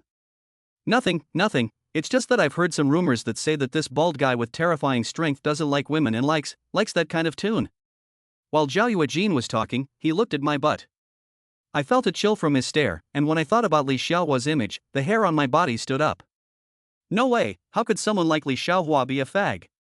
Besides, the main reason why Li Xiaohua looked at me differently was because I looked a lot like his sworn brother, Zhu Yeqing's husband. But what if what Zhao Yuejin said was true? What if Li Xiaohua really was a homo? Shit, what was I thinking? I slapped myself in the face, startling the Zhao brothers. What's wrong, Ange? Zhao Yuejin looked at me with some concern. Okay, don't fucking talk about useless things, call everyone in, starting today, this is our territory. I waved my hand and said to Zhao Yuejin with heroic spirit. Okay, brotherin. Zhao Yuejin jumped up on the sofa at once and rushed out happily. 10 minutes later, everyone arrived at the big bag. I sat on the sofa, and Zhao Yuejin, who was totally servile, found a cigar somewhere and put it near my mouth, and lit it for me attentively. I took a drag on the cigar, exhaled, and the smoke swirled around me. Looking at the 20 or so people in front of me, I felt like the boss in an old Hong Kong movie. The waiters and waitresses and princesses in front of me looked at me, everyone with fear on their faces. After all, I had only been here a few days, and I had already pushed Shubo, who had been here for years, out of the way. Coupled with my current image, it was no wonder they were scared. Damn it, it's all Zhao Yuejin's fault, making me overdo it with the acting. I cursed Zhao Yuejin in my heart a little, then placed the cigar in my hand on the table and coughed softly. Ange is speaking, pay attention. Zhao Yuejin immediately barked like a dog taking advantage of his position. I glanced at him and felt a little embarrassed, so I quickly waved my hand to indicate that he should stop talking nonsense. I glanced around the room and saw that many people lowered their heads under my gaze. I knew that most of these people were close to Zhubo in the past and were now afraid that I would settle scores with them and were unsure of what to do. I had no intention of settling old scores. After all, Zhubo used to call the shots here, so who would they listen to if not Zhubo? But now that this place is mine, they must listen to me, or I will simply tell them to get lost. Hello everyone, you are all veterans here. From now on, I will be in charge of this place, and I hope that you will all help me. I said to them with a smile. Oh, brethren, we will all listen to you from now on, so just tell us what to do. At this time, a woman in her early 40s wearing a dress with a high slit smiled flirtatiously at me. Her face was covered in a thick layer of powder, and at a glance she gave off a smell of dust. I knew her, she was the lead hostess of the princesses in the club, commonly known as a mama-san, and everyone called her Hongshan. I looked at her contentedly and nodded. She is a woman who has come from the nightclub scene, and her ability to read the situation and adapt to it is something that ordinary people cannot match. She knows what song to sing on which mountain, she is a smart person. Thank you, Hongjia, for your support, and in the future, if you have any problems, just come to me. I smiled and nodded at her. Brethren, in the future, we will all listen to you. Hongjia took the lead, and the others immediately scrambled to express their determination to me. I was very satisfied with the current scene, so I raised my hand and gave a light scratch, and everyone immediately fell silent. Since everyone recognizes me, they are giving me face, and I will give them face too. But let's get one thing straight, if anyone ever makes me lose face in the future, they had better get out of my sight. I finished, looking at the crowd indifferently. I understand that a combination of kindness and severity is the only way to keep the people under control. We will definitely listen to you, Ange. Yes, we will definitely listen to you, Ange. Anyone who doesn't give Ange face is not giving me face. The crowd once again rushed to express their loyalty. That's enough, just go about your business. As long as the sales are good, I guarantee that everyone's bonus will be great. I finished, waved my hand. The crowd immediately dispersed and began their own busyness. I sat back down on the sofa, picked up the cigar on the table and took a drag. Ange is awesome, Ange is awesome. At this time, Zhao Yuejin came over again, looking like a complete lackey. I was so disgusted by this guy's blatant flattery that my hair stood on end. I told him, in the future, can you be a little more subtle with your flattery? It's a bit artful. You're making me a little sick. Hey, I'm not good at anything else. You'll come to like it. Brethren, in the future, I, Zhao Yuejin, will be your #1 lackey, willing to lay down my life for you. Zhao Yuejin said, while kicking Zhao Jiafeng, who was smoking and bowing his head nearby. Damn it, you're useless. Remember, you're now Brother N's personal bodyguard. If Brother N loses a hair, I'll break your 3 legs. Zhao Jiafeng looked miserable, said nothing, and just nodded. I was a bit speechless with this guy Zhao Yuejin. There was nothing I could do, that was just his character. Next, Zhao Yuejin called a few people to go to Zhubo's office and clean it up a bit. Now that Zhubo had left, naturally I didn't need to continue to huddle in the original small office. Zhubo's office was very imposing, and I was quite satisfied. It was just that the interior decoration style was a strong golden color, which made me feel a bit awkward. Sitting in it made me feel like a coal boss or nouveau riche. Zhubo's level of appreciation is really not good. Zhubo left, and of course her sister-in-law followed suit. It is said that the woman was reluctant to leave, and she cried for a long time while hugging Zhao Jiafeng. This makes me admire Zhao Jiafeng's son even more. How did he do it? These two brothers are both motherfucking geniuses, they are simply like the legendary geniuses of the past. Zhubo's sister-in-law had left, and there was no longer a financial manager at the club. I told Zhao Yuejin to take over for now, and to wait until we found someone suitable. I stood in front of the office window, looking out at the night view of Hangzhou, and I couldn't help feeling a surge of pride. Now this club was mine, and I knew that from that day on, my life would be completely different from before. As for where I could go from here, no one knew, not even me. Chapter 42, Drive the Tiger and Swallow the Wolf. It was a little after 4 a.m. when the two Zhao brothers walked into the office. Zhao Guojin was holding the ledger in his hands and looked excited. Today's turnover broke 40,000, Zhao Guojin said to me with a smile. Broke 40,000? I was a little surprised. The turnover of this place was definitely not small, but I didn't expect it to be so high. Nightclubs have huge profits. Breaking 40,000 a day means that the net profit is almost half of the turnover. If this continues, the profits will still be considerable. With this venue, we can live it up in the future. Zhao Guojin couldn't hide his excitement, and even the quiet Zhao Jiefan gave a small laugh. I was also full of energy and felt that the future was promising. Just then, my phone rang, and it was an unfamiliar number. Hello, who is this? I asked, a little surprised, who would be calling me so late? Hello, is this Brotherin? My name is Chen Ming, I'm the drinks supplier for your venue. It was the voice of a middle-aged man with a slightly hoarse tone. Drinks supplier. Hello. Hello, I'm not sure what you want. I politely said to him. Well, I'm just calling to let you know that starting tomorrow, I won't be supplying drinks to your venue, that's all. Goodbye. After the other person had finished speaking, he hung up the phone directly. I held the phone and frowned. Who was it? Zhao Guojin asked, looking at my face. The drinks supplier. He said that starting tomorrow, he won't supply us with drinks anymore. I said. What? Zhao Guojin was taken aback and his eyes widened. Obviously, he also realized the severity of the problem.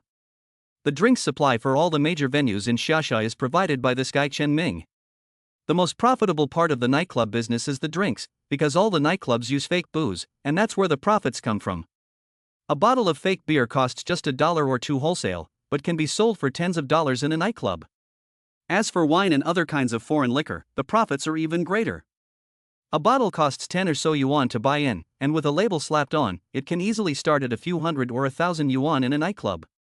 All nightclubs have their own channels for importing wine, and the one in Xiaxia district is the biggest one, run by a man called Chen Ming. He supplies almost all the wine in the nightclubs. I just got rid of Zhubo the first day, and the other party wants to cut off my wine supply. There's definitely something fishy going on, but I'm not sure if it's Zhubo who did it or someone else. Damn it, without wine, this is going to cut off our source of income.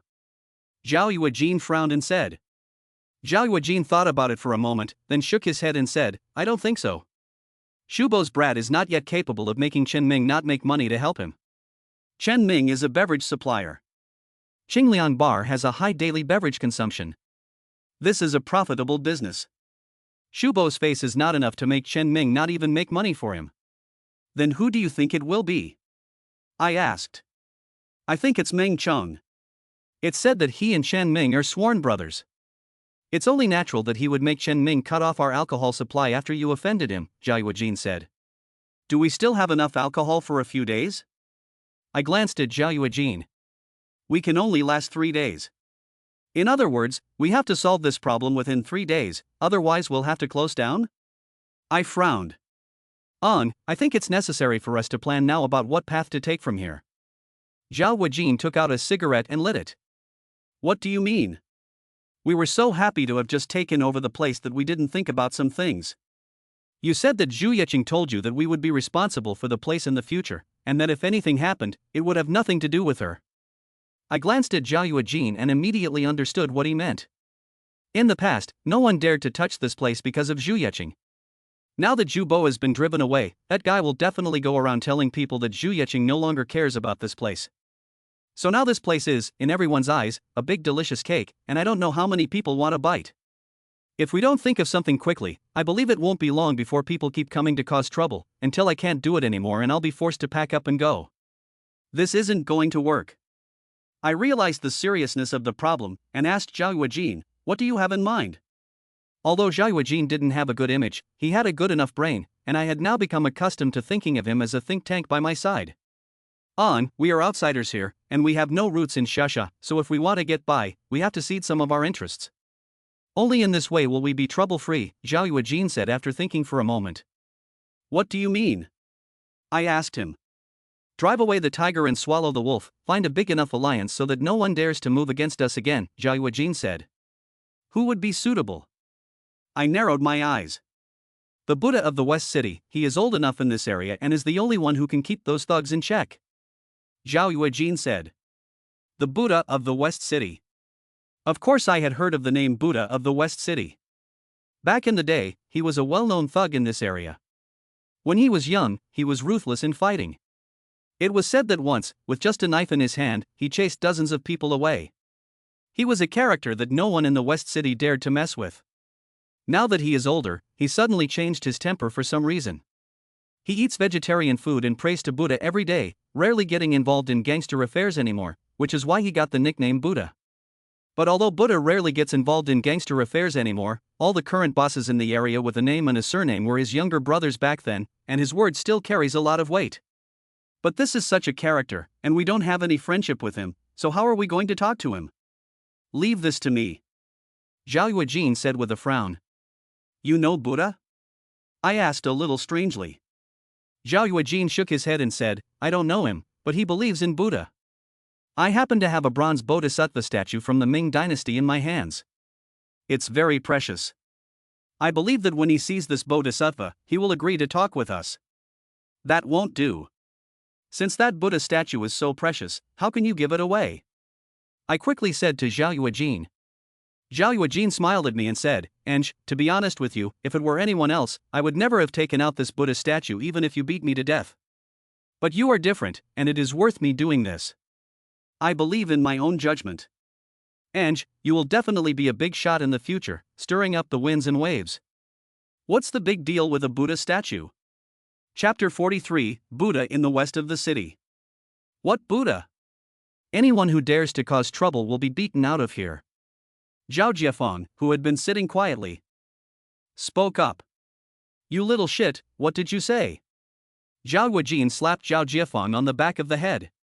I've told you many times, when you're away from home, you have to rely on your wits, not your fists. You have to use your head, not your fists, for some things. Sometimes fists won't solve a problem, unless, of course, you can actually kill someone.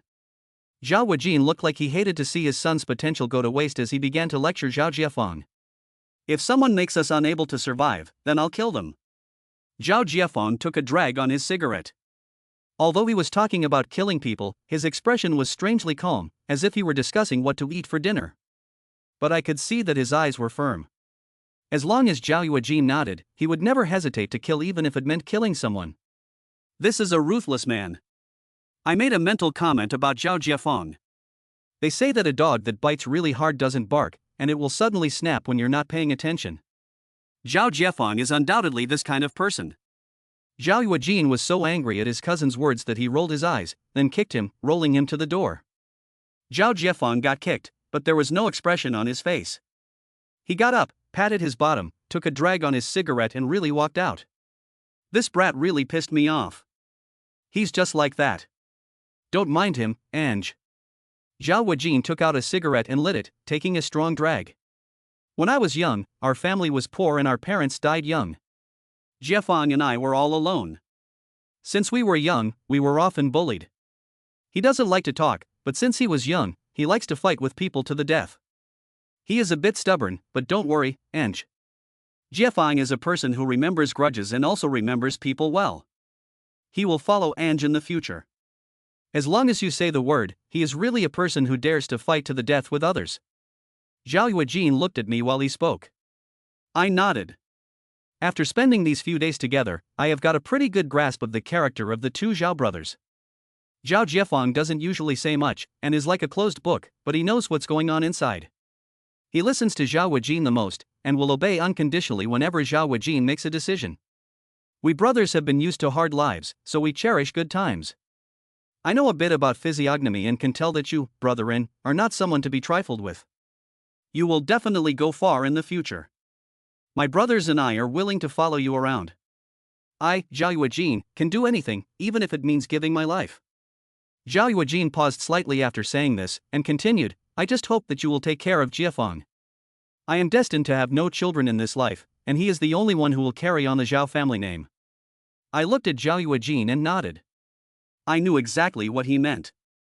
Zhao Yuejin was telling me that in the future, if anything happens, he can follow me without any hesitation and risk his life, but just don't use Zhao Jiafeng as a pawn.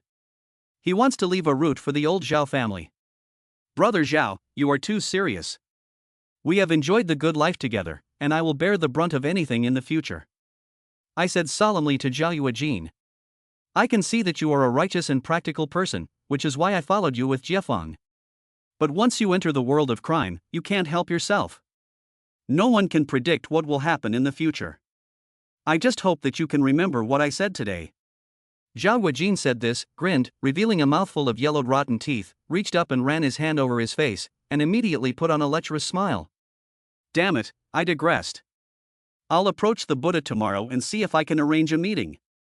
Since I'm following Brotherin, I'll do everything I can to help you gain a foothold here. Brother Zhao, I won't say anything sentimental either. I will never forget the brotherhood we share. As long as I have a mouthful of soup to eat, I will never treat you brothers badly. I said to Zhao Yuejin with a serious face. Good, I'm relieved to hear you say that. Zhao Yuejin said, smiling at me, before walking out. The next day, as soon as I came into the office, Zhao Yuejin pushed the door open and walked in. Brotherin, we've made contact with the Buddha Master, and we've arranged to meet at the West Lake restaurant. Zhao Yuejin said to me as soon as he walked in. Good, tonight we'll meet this Buddha Master, and it's all thanks to you. I sincerely thanked Zhao Yuejin. A Ming Dynasty bronze Bodhisattva statue is not cheap, and Zhao Yuejin has emptied his own coffers to help me. We are family, Ange, don't be so formal. The most important thing now is, if Buddha is willing to negotiate, how much profit do we have to share? Zhao Yuejin said to me. If we want Buddha to come out and endorse us, we have to offer him enough profit. After all, no one in this world will be nice to you for no reason, everything is in exchange of equal value. Of course, I can also give Buddha a sum of money to help him solve his current predicament. But that would be a one-off deal. Right now, I don't know how many people are eyeing my place. If I want to do business here for a long time, I have to tie the Buddha King to us, so as to avoid a lot of trouble. Zhao Yuejin and I discussed for more than half an hour, and finally finalized a plan. During the negotiations, we could offer to give up 20% of the profits, but if the other party did not agree, 30% would be our bottom line. After discussing the details, I took the Zhao brothers and took a taxi directly to Lu Wailu. Zhao Yuejin had booked a very nice private room, and from the window you could see the picturesque West Lake below. After we had finished ordering, and after waiting for about 14 minutes, the door to the private room was pushed open and two men walked in. The one walking in front was an elderly man wearing a black tang suit and holding a walking stick. Behind him was a middle-aged man wearing a black suit and sunglasses, who looked like a bodyguard. Hello, Buddha, I never thought you would actually give me face, I'm really honored. I know the man walking in front of me is the famous Buddha of the city west, so I quickly go up to him and greet him warmly. Compared to his reputation, Buddha looks very ordinary. He is wearing a simple tang suit and a pair of cloth shoes with a 1,000-layer sole. If he were walking on the street, no one would think that he is a big boss in the underworld, and he is no different from an ordinary old man. I was very polite to Buddha. He had been in the underworld for nearly 30 years, and I don't know how many fights and killings he had been through. After all, he was a senior in the underworld. You should have respect for your seniors. Buddha had a faint smile on his face and looked over at me. Although his eyes looked a bit cloudy, his gaze was as sharp as two knives. Chapter 44, A Negotiation with No Choice. The Buddha's gaze fell on my face like a knife, but for some reason, I always felt that there was something unspeakably strange about the way he looked at me. Are you the one who drove Zhu Bo away? The Buddha looked at me and asked faintly. Hello, Buddha, my name is Chun Chang'an. I respectfully said to the Buddha. Although his eyes were cloudy, and even his face had grown quite a few age spots, there was a constant flash of brilliance in his eyes. It is said that people become wise as they grow old, not to mention that the Buddha in front of me has been standing in Hangzhou for 30 years. It is true that heroes come from young people. Zhu Bo has been operating in that field for a long time, and I didn't expect you to just come and squeeze him out. Amazing. The Buddha looked at me while he said. You flatter me, I'm ashamed to accept it, I'm ashamed to accept it. I quickly said humbly. The Buddha nodded and waved his hand lightly. The black bodyguard following him came over, and I could see that the bodyguard was holding an antique sandalwood box in his hands. The bodyguard placed the sandalwood box on the table, opened the front flap, and revealed a bronze bodhisattva statue about 30 centimeters high inside. I looked at the statue and narrowed my eyes. This must be the bodhisattva statue that Zhao Yuejin gave to the Buddha. Why did he bring it back? Could it be that the bodhisattva statue is fake? But that's impossible. Although Zhao Yuejin doesn't look like much, he was at least a grave robber. It is said that he brought this bodhisattva statue out of a Ming dynasty tomb. He gave me such a bodhisattva statue and asked me out. What's the matter? Buddha looked at the bodhisattva statue on the table, then looked at me and asked. It's nothing, Buddha. I just want to get to know you, since I'll be working on your turf from now on. I smiled and said. Although it was obvious that I was here to ask Buddha for help today, I still had to be polite. After all, I couldn't just go about my business without even having a bite to eat or a drink. Buddha looked at me and smiled. Fine, if it's nothing, let's eat first. Yes, let's eat first. Zhao Yuejin quickly went over and helped Buddha pull out a chair. The Buddha sat down, picked up his chopsticks, and started picking up food. During this time, Zhao Yuejin tried to pour him some wine, but the Buddha refused, saying that he was getting old and hadn't used wine in a long time. Next, the Buddha began to eat slowly. He ate very slowly, chewing carefully, and didn't say a word. It really seemed like he was just here to eat. Since the Buddha didn't say a word, we didn't know what to say either, so we just ate along with him. So the meal seemed to have an indescribable strangeness to it, it was so quiet. After about 20 minutes, the Buddha finally put down his chopsticks, picked up a paper towel to wipe his mouth, and then looked up at me. I put down my chopsticks and smiled at him. Buddha, are you done eating? Buddha nodded and said, not bad, you've kept your composure. It's a bit boring having you two keep me company at the table. It's not boring, it's our honor to eat with Buddha.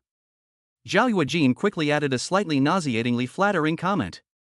I frowned, thinking that in the future, I need to teach this guy how to flatter properly. He's always so blunt and direct, which can easily cause discomfort in others. It's fine with me, but it's a bit awkward with outsiders. But Buddha didn't seem to care. He smiled, nodded at me, and rested his hand on the statue of the Bodhisattva on the table. He went to all this trouble to ask me out, so it couldn't just be for dinner, could it? Buddha looked at me, a hint of cunning in his eyes. Buddha, you're a veteran, and I won't beat around the bush. I did ask you here today because I really need your help. Since he brought it up, I might as well just come right out with it. Being coy would only make people feel uncomfortable. Oh, what is it? Tell me. The Buddha smiled as he leaned back in his chair. As you know, although the venue was given to me by Mr. Zhu, it will no longer be related to him in the future. I will be running it myself. Now the entire Xiaxia area knows about it, so I want to ask you to help me. I stood up and respectfully said to the Buddha. You've got some vision, kid, asking me to help you. Buddha said, laughing twice. I like young people with drive and ideas, but kid, if you want me to help you, you can't just say empty words. Buddha said without moving a muscle. Buddha, I understand the reasoning, of course I won't wave your banner for nothing. In the future, you'll get 20% of the profits from the club, I'll have someone send it to you every month. I said to Buddha. From now on, your place is tied to mine. No one will dare to touch you in that area. 20% of the profits is too little. Buddha said, rolling his eyes a little and giving me a glance. Just tell me how much you need, Buddha. At this time, I breathed a sigh of relief. Since he was willing to negotiate, it was easy to talk. It was all about price. At worst, I would give him 30% of the profits. The Buddha looked at me, smiled, held out one hand, opened his fingers, and said, 50%. He wanted to use my name, and I wanted 50% of the profits from the venue, not a penny less. What? 50%? Hearing the Buddha's words, I couldn't help but gasp. My bottom line was 30%, but I didn't expect him to ask for 50%. Buddha, 50% is a bit much, so there won't be much profit left for the venue. Could you please lower it a bit? I tried to remain calm and said to Buddha. Buddha smiled and then said, as far as I know, Meng Chong has already made Chen Ming cut off the supply of alcohol to your venue. I guess it won't take more than 3 days for your venue to go bankrupt, right? Buddha looked at me with a calm face and a smile. I smiled bitterly, and I realized that my secrets had long been revealed. But this was no surprise. With Buddha's strength in Shasha, it was not difficult to find out. But the old guy's price is too harsh. He wants half of my profit at once, and after deducting the 20% I gave to Zhu Yeqing, I'm not even making as much as him. I took a deep breath, suppressed the anger in my heart, and tried to speak again. Buddha, 50% is indeed a bit much. Would you please be more accommodating? I said, I won't negotiate for less than that. In that case, I'll take my leave, sorry for the disturbance. The Buddha said, and stood up directly, then walked towards the door without looking back. Zhao Yuejin and Zhao Jiefang both turned their heads and looked at me. I took a deep breath and shouted at the door, Buddha, please stay. The Buddha stopped, turned his head and looked at me with a smile on his face. There was no trace of shock on his face, as if he had expected me to call out to him. What, 50% profit sharing, have you thought it through? The Buddha looked at me with a smile. I have thought it through. I am honored to be able to cooperate with the Buddha, and I will have someone deliver the dividends every month in the future. I smiled weakly and said, Good, in that case, starting today, no one will dare to make trouble in your place. As for the drinks, you don't have to worry about it anymore. I hope we have a pleasant cooperation. Buddha King said, smiling at me, and then turned to leave. Hey Buddha King, you haven't taken this Buddha statue yet, but I went to a lot of trouble to beg you for it. Zhao Guijin carefully held up the Buddha statue and walked up to Buddha King. However, the Buddha did not reach out to take it, nor did he ask his bodyguard to do so. He merely glanced at the statue of the Bodhisattva and then looked at me. I forgot to tell you one thing. Although the younger generation in the Taoist community likes to call me Buddha, what I hate most is Buddhism itself. Throughout the ages, monks all over the world have been full of compassion, but they are also wasteful people who let others worship them without working for it. Buddhism is not worth a damn in my heart. So young people, it's enough to have a kind heart, you don't need to believe in this unreliable stuff. He said, and glanced at Zhao Yuejin again, his eyes with a hint of strangeness. This Bodhisattva is from the Ming dynasty, and should be worth a lot, but I'm a bit of a germaphobe, and the earthy smell on this thing is too strong, I'm not used to it. The Buddha said, directly pointing out that this Bodhisattva came from a tomb, and then smiled at Zhao Yuejin, turned around and left. Zhao Yuejin froze for a moment, shook his head, and walked back with the sandalwood box in his arms. I sat back in my chair, picked up the glass on the table and drained it in one go, then took out a cigarette and lit it. I felt an indescribable sense of suffocation. When I came here today, I discussed with Zhao Yuejin how to negotiate with the person to maximize my own interests. But now I realize that I've been made a fool of. The other party didn't come here to negotiate with you, they just laid down the conditions. We have no choice but to accept. Damn, I never thought this old bastard would be so greedy. Zhao Yuejin lifted his glass and drained it in one go. Today we're just a dish on the table, waiting for someone to fork us. It's so frustrating, Zhao Yuejin said angrily. Zhao Jiefang on the side lowered his head and took 2 sharp puffs of smoke. I smiled bitterly.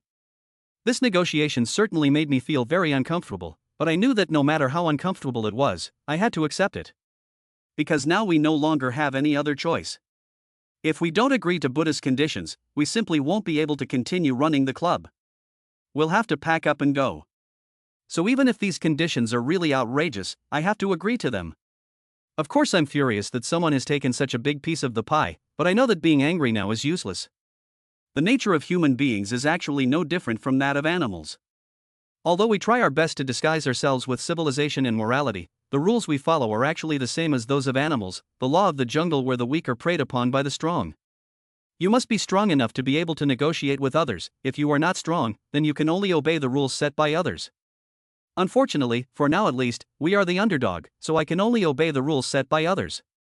This negotiation was never fair from the start, because for Buddha it was just a matter of how much the dividend would be, but for me, it was a matter of whether I could survive.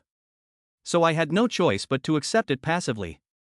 I had overestimated myself from the start and failed to see that I was in no position to negotiate with anyone. Now we are not in a position to negotiate with anyone, but at least I have survived. Someday, I will become the rule setter too. I patted the table and poured myself a glass of wine. Zhao Yuejin on the side also poured himself a glass of wine and raised it to touch his glass with mine. A real man knows how to act, to be flexible.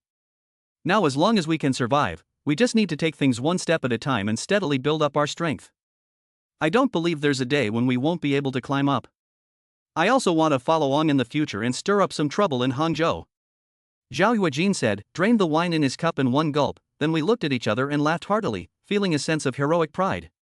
Although the Buddha's requested bonus was excessive, we would still make a profit, at least much higher than my previous income. We were able to survive, and as for the future, who knows what will happen. But I have secretly vowed that in the future, I can only go higher, and I definitely can't look down anymore. Right now, I'm just a nobody, but at this moment, I have an inexplicable urge in my heart. One day, I will stand at the top of Hangzhou and take in the view from the highest place. Hangzhou belongs to the Jiangnan region, which has always had a lot of rain since ancient times. At this moment, it has started to drizzle outside the restaurant. The Buddha-like man steps out of the restaurant, and the bodyguard behind him immediately opens the umbrella, letting his body get wet by the rain, but not letting a single drop fall on the Buddha-like man. It's amazing how similar they are. I never thought there would be someone in the world who looks so much like him. Lao Chi, do you think they look alike? The Buddha turned his head and asked the bodyguard, who was already slightly wet from the rain. They look 90% alike, but he can bear it, unlike the other guy back then. The bodyguard named Lao Chi said. He's not tolerant, he's smarter than that guy back then. To get ahead in the world, you don't need to be ruthless, you need to be smart. That's why that guy died an unclear death back then. The Buddha King sighed, his eyes vacant, as if he had thought of something. No wonder Zhu Yeqing wanted him to take over here, it turns out he looks so much like Dong Liang. The Buddha King said with a smile, his mouth curling up. You haven't stood on stage for anyone in more than 10 years, and this time you agreed to do it for him, so that must be part of the reason, right? Bodyguard Lao Chi asked with a smile. The Buddha master nodded. I'm old, really old. When you get old, you feel like there are fewer interesting things. Now I've finally met someone interesting, and interesting things equals I of course have to go down and have some fun, except I asked for 50% of his profits, so that little guy is probably cursing me right now. The Buddha master laughed while he spoke, as if he had encountered something that truly made him happy. He looks a lot like Dong Liang, but he's smarter than Dong Liang and knows how to endure. I hope he can go even further, Buddha said, stopping his smile and speaking indifferently. Chapter 45, Going to a Meeting Alone. Tell everyone that from now on, I'll be in charge of this place. Anyone who dares to cause him trouble is crossing paths with me, Buddha said indifferently. The bodyguard, who was holding an umbrella, nodded silently. Is that woman Zhu Yeqing still investigating the incident from that year? Buddha looked at Lao Chi and asked. Lao Chi nodded. She has never stopped in the past few years. A few days ago, the body of Luo the cripple was found by the Qiantang River. He had had a past with Dong Liang. Buddha looked at the West Lake in front of him, with the lotuses in full bloom, and sighed lightly. Back then, Dong Liang's death was indeed too suspicious. It was only natural that she couldn't let it go, but the means she used to do so were too extreme. If things continued like this, I'm afraid something bad will happen. The bodyguard Lao Chi on the side remained silent, and Buddha laughed at himself. If someone could persuade that woman, she wouldn't be called Zhu Yeqing. As he said this, a smile appeared at the corner of his mouth. The little guy looks so much like Dong Liang, and Zhu Yeqing has arranged for him to be here. Maybe the woman has really been moved.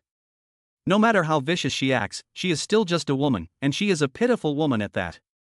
The Buddha said, glanced at his bodyguard Lao Chi, and asked, back then, Li Xiaohua only needed one punch to make you lie in bed for 3 days.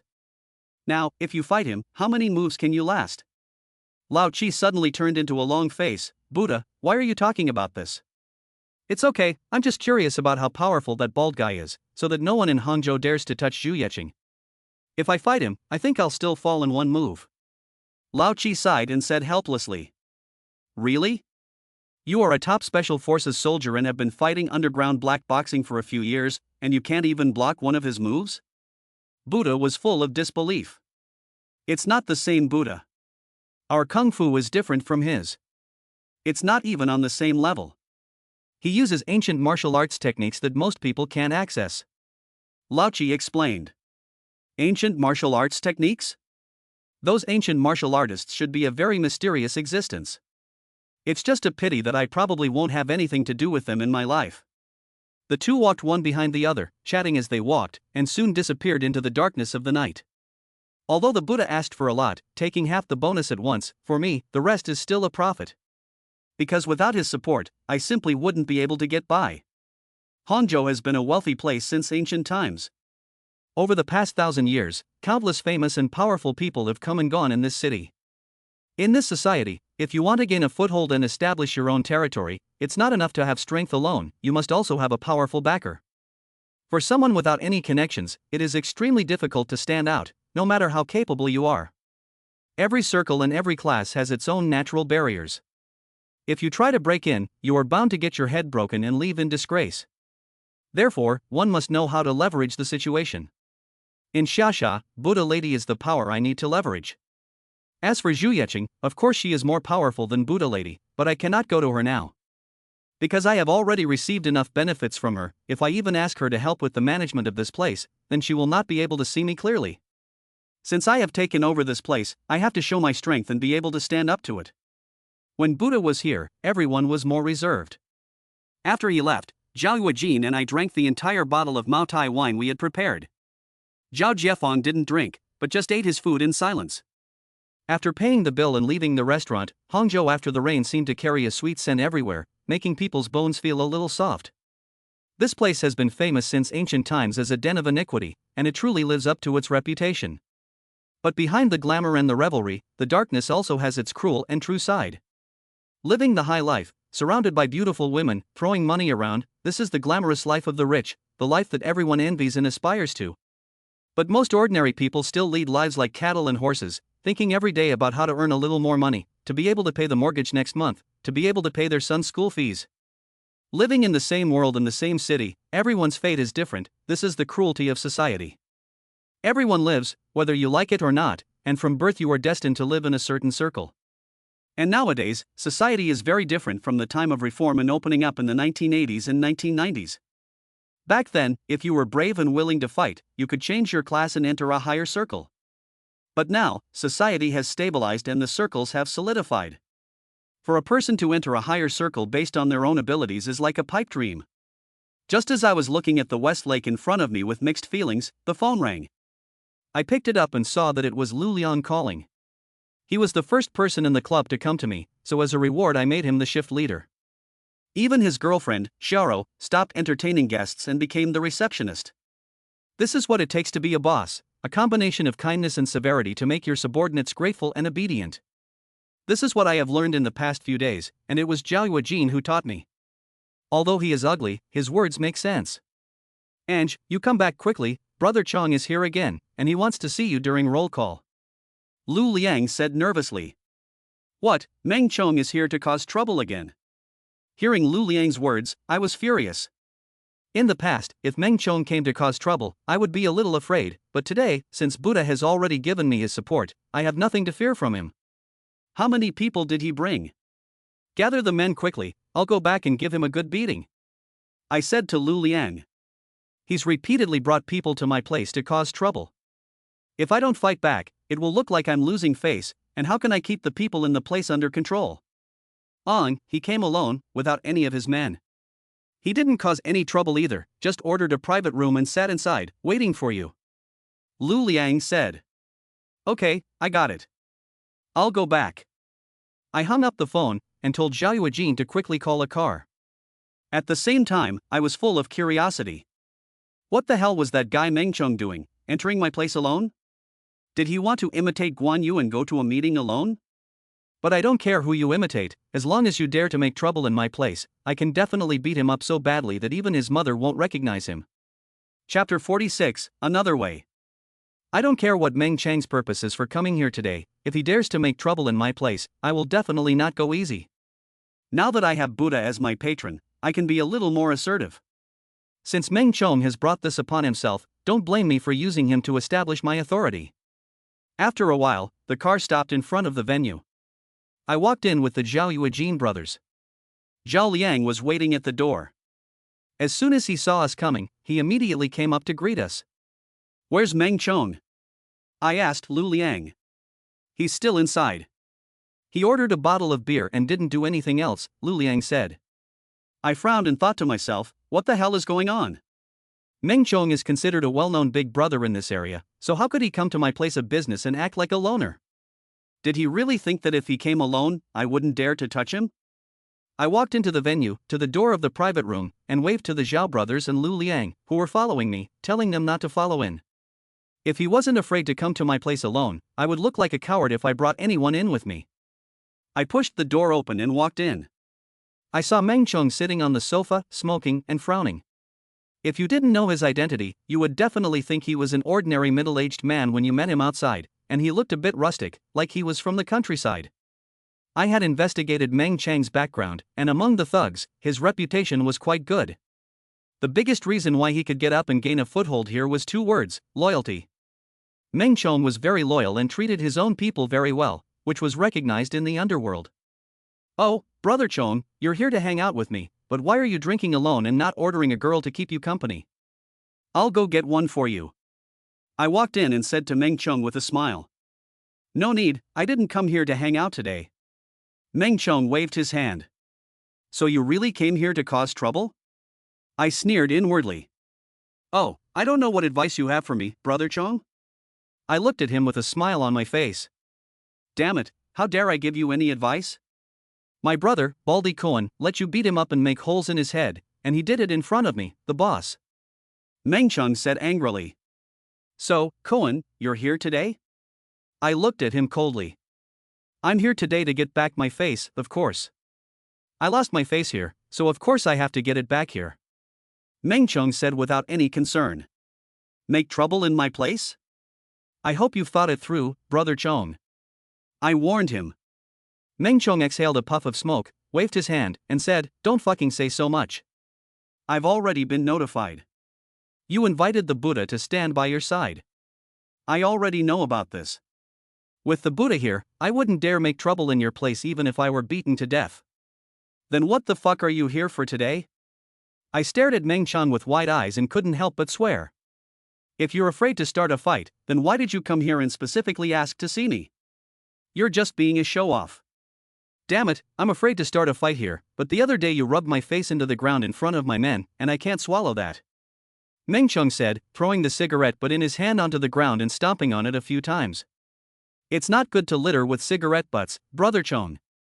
If you don't have any advice for me, then I'll take my leave. I hope you have a good time, and I'll put tonight's expenses on my tab." With that, I turned around and left. Since he didn't dare make trouble here, and I didn't have time to bullshit with him, I really couldn't figure out what the hell this guy was doing here today. "You son of a bitch, stop right there." Seeing that I was leaving, Meng Chong shouted at me. I frowned, turned around, and looked at him coldly. "Oh, what, brother? Chong really wants to provoke me? I'm already a little annoyed. If he does it again, I don't mind letting Zhao Jiafan come in and reason with him in terms of boxing and kicking. To be honest with you, I can't swallow that tone, but since you invited the Buddha again, I can't do anything about it. So I've thought about it and there's only one way to settle our grudge," Meng Chong said to me. This time it really piqued my interest, and I asked him, "What's the solution?" "It's that the two of us fight one-on-one. If I win, I'll feel better and never bother you again," Meng Chong said. "Oh, and if I win?" I looked at Meng Chong and laughed.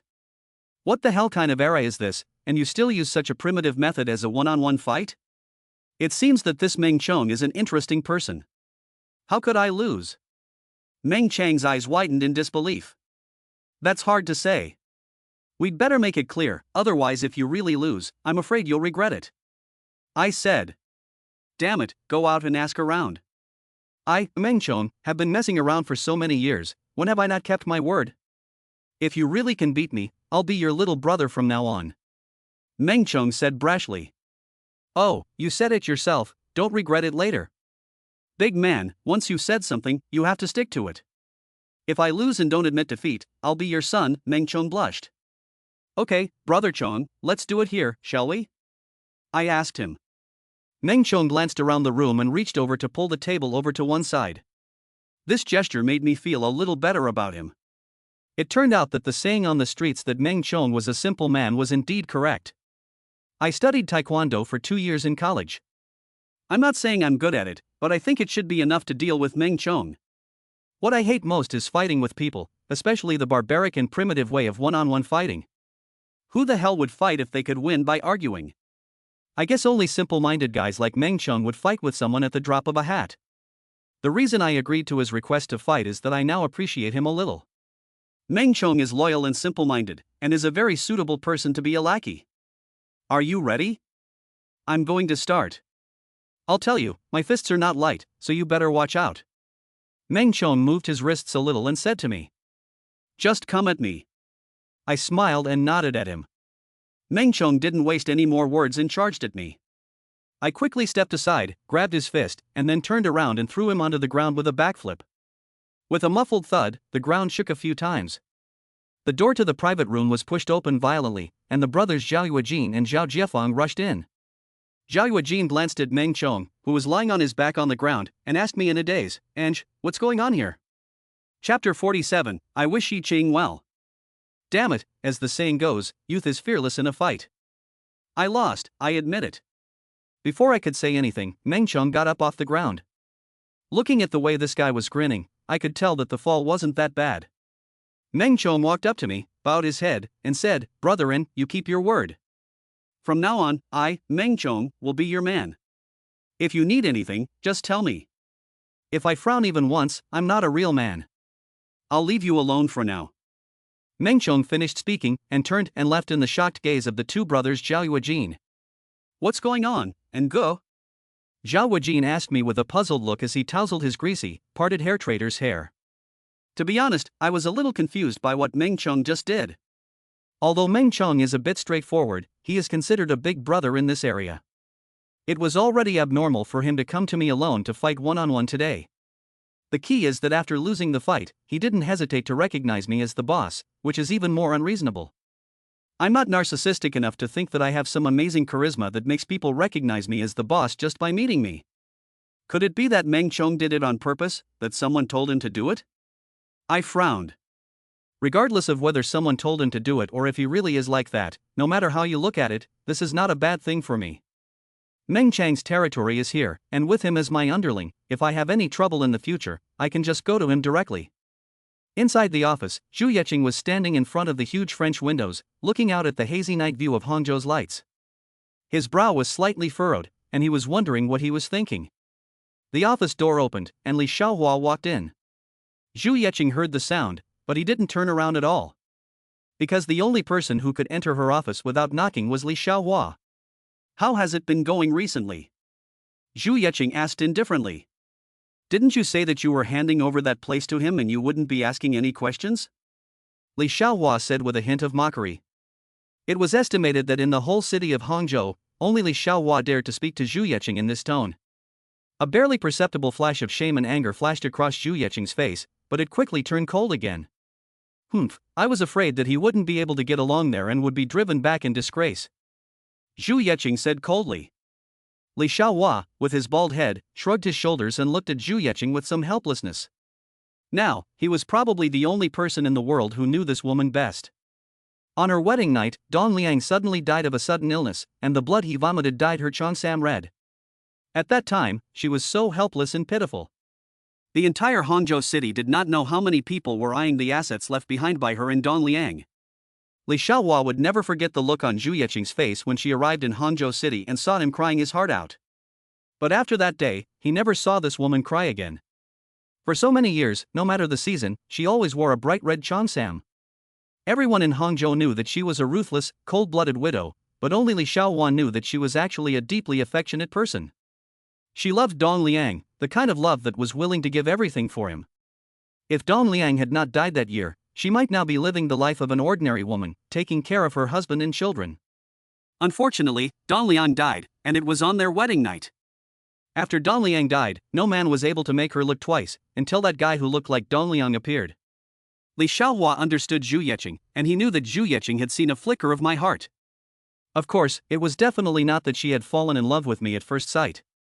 Rather, it was because I really looked a lot like Dong Liang, and in me, Zhu Yeqing could find a trace of the feeling she had back then. To put it bluntly, in her heart, I am a substitute for Dong Liang.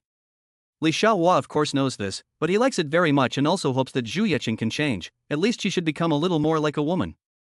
Over the years, she has had a hard life, but only Li Xiaohua knows it. Li Xiaohua raised his hand and touched his bald head. At the moment, no one dares to touch him there for a while. Oh? Zhu Yeqing looked at Li Xiaohua with a hint of confusion on his face. He found Buddha and Buddha agreed to help him out. Li Xiaohua said with a smile. Oh, I didn't think he would actually go to the old guy. He really is smart. Zhu Yeqing said indifferently. He is smart, but this time he has really gone all out. Buddha is taking half of his profits. Li Xiaohua said. Half of his profits? That old guy is really greedy. Zhu Yeqing frowned, obviously displeased. Half of the dividend looks like a lot, but in fact it's still a good deal for him. If Buddha didn't back him up, he wouldn't have been able to continue. And I guess the little guy still has some pride, so even if he couldn't continue, he wouldn't come begging to you. Dying of pride and suffering. Zhu Yeqing said indifferently. You were the one who told him personally that you had nothing to do with the future of the club, so how could you expect him to come to you? Li Xiaohua said helplessly. Zhu Yeqing snorted. Perhaps only in front of this bodyguard, the cold Zhu Yeqing would occasionally show signs of a woman. Although half of the profit is not bad, with Buddha's help, he will be able to gain a foothold, so in the end, it's not a bad deal. Li Xiaohua said. Zhu Yeqing turned his head again, looked outside, and said, since he has gained a foothold there, it proves that he has the qualifications to climb up the ladder. Tell him that tomorrow, he and I will go to Chang Bo's banquet together. Li Xiaohua nodded, and asked if he heard that Zhao Sihai would also be there tomorrow? Of course, this banquet was organized by Chang Bo, just to resolve the conflict between me and Zhao Sihai. Zhu Yeqing said coldly. He actually dared to bribe our people. Something happened at his company these past few days, and he probably couldn't take it anymore, so he approached Chang Bo. Zhu Yeqing continued. Do you want me to teach him a lesson? We've fought before. Li Xiaohua said indifferently. If it were anyone else, they would be shocked and their jaws would hit the ground after hearing his words. Who is Zhao Sihai? He is one of the top bigwigs in Hangzhou. He actually said he wanted to teach Zhao Sihai a lesson and that he had beaten him up back then. No need. The lesson he has been taught these past few days has been enough. The project in the west of the city is too big for our family to take on. If he really knows he was wrong, I don't mind giving him a share. Zhu Yeqing said indifferently. I'll go inform the little guy. After saying this, Li Xiaohua turned around and walked out. What, you want me to go to a party with all the big shots in Hangzhou? Chapter 48. This is an opportunity. After hanging up the phone, I was completely confused. Just now, Li Xiaohua called and said that Zhu Yeqing asked him to tell me that tomorrow at 6 p.m., he wanted to take me to a dinner party with all the big shots in Hangzhou, and that I should get ready. What's wrong, Ange? Zhao Weijin asked with some confusion when he saw my expression. I told Zhao Weijin what I had heard on the phone. Zhao Weijin lowered his head and thought for a moment, then slapped his thigh and said, This is great news, Ange. What do you mean? I asked him.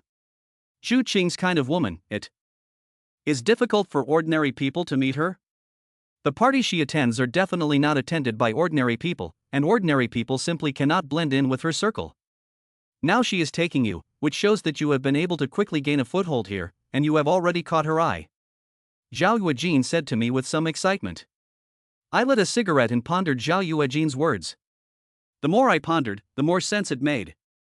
The occasions that Zhu Yeqing attended were places that ordinary people could never enter, because those who were eligible to attend were all big shots who could stand on an equal footing with Zhu Yeqing. For an ordinary person, being able to make friends with such people might be able to change their lives. Zhu Yeqing wanted me to attend the banquet, which clearly shows that he wants to give me an opportunity to integrate into high society. As for who I can meet on that occasion and what I can get, it depends on my own abilities. I am becoming more and more optimistic about you. Someday, you will definitely take us brothers and stand at the top of Hangzhou to see the view. Zhao Weijin looked at me, grinned with his yellow teeth, and Zhao Jiefang on the side looked at us and also smiled innocently. When I got home, I knocked on Han Yi's door a few times. A moment later, Han Yi, wearing a nightdress and sleepy, opened the door and looked at me with some dissatisfaction, saying, Chen Chang'an, it's the middle of the night, why aren't you sleeping? This girl, the night is long, I have no heart to sleep, I wonder if I can chat with you and look at the moon. I leaned against the doorframe and said to Han Yi in the tone of voice of Stephen Chow in A Chinese Odyssey. You want to die. Han Yi, a little annoyed, reached out and gave me a twist on my waist, which made me gasp in pain. Sigh, why did you hit so hard? I said while inhaling. Just tell me what's up, do you think everyone is a night owl like you? Han Yi gave me a glare. Well, do you have time tomorrow? I asked Han Yi. What do you want to do? Han Yi asked, looking up and down at me. Accompany me shopping tomorrow and buy me a dress, I said with a smile. Buying me a dress, Chen Chang'an, have you gone soft? Han Yi's sleepy face immediately disappeared, and she was so excited that she couldn't wait to go. I was a little speechless, and I thought to myself, women really have a special fondness for things like shopping. No, don't get me wrong, I'm not going to buy a dress, I want you to go with me as a reference, I said with a smile. See you later. Hearing my words, Han Yi directly wanted to close the door. I quickly pressed my hand against the door and said, Big sister, we've been classmates for so long, you can't even let me ask you to help me pick out some clothes? Humph, I'm not getting paid for taking a day off work, and besides, do you know how hard it is for a girl to go shopping and not buy anything? Han Yi said to me, fuming. Fine, I'll buy them for you, is that okay? But we have to agree that I don't have a lot of money, and I won't pay for anything too expensive, I said helplessly.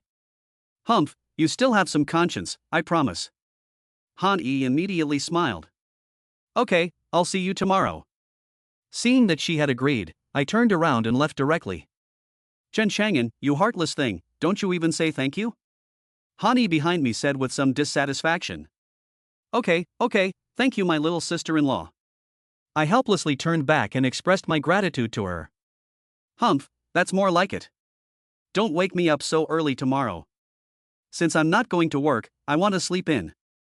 Han Yi said, slammed the door shut. The next morning, Han Yi didn't get up until after 10.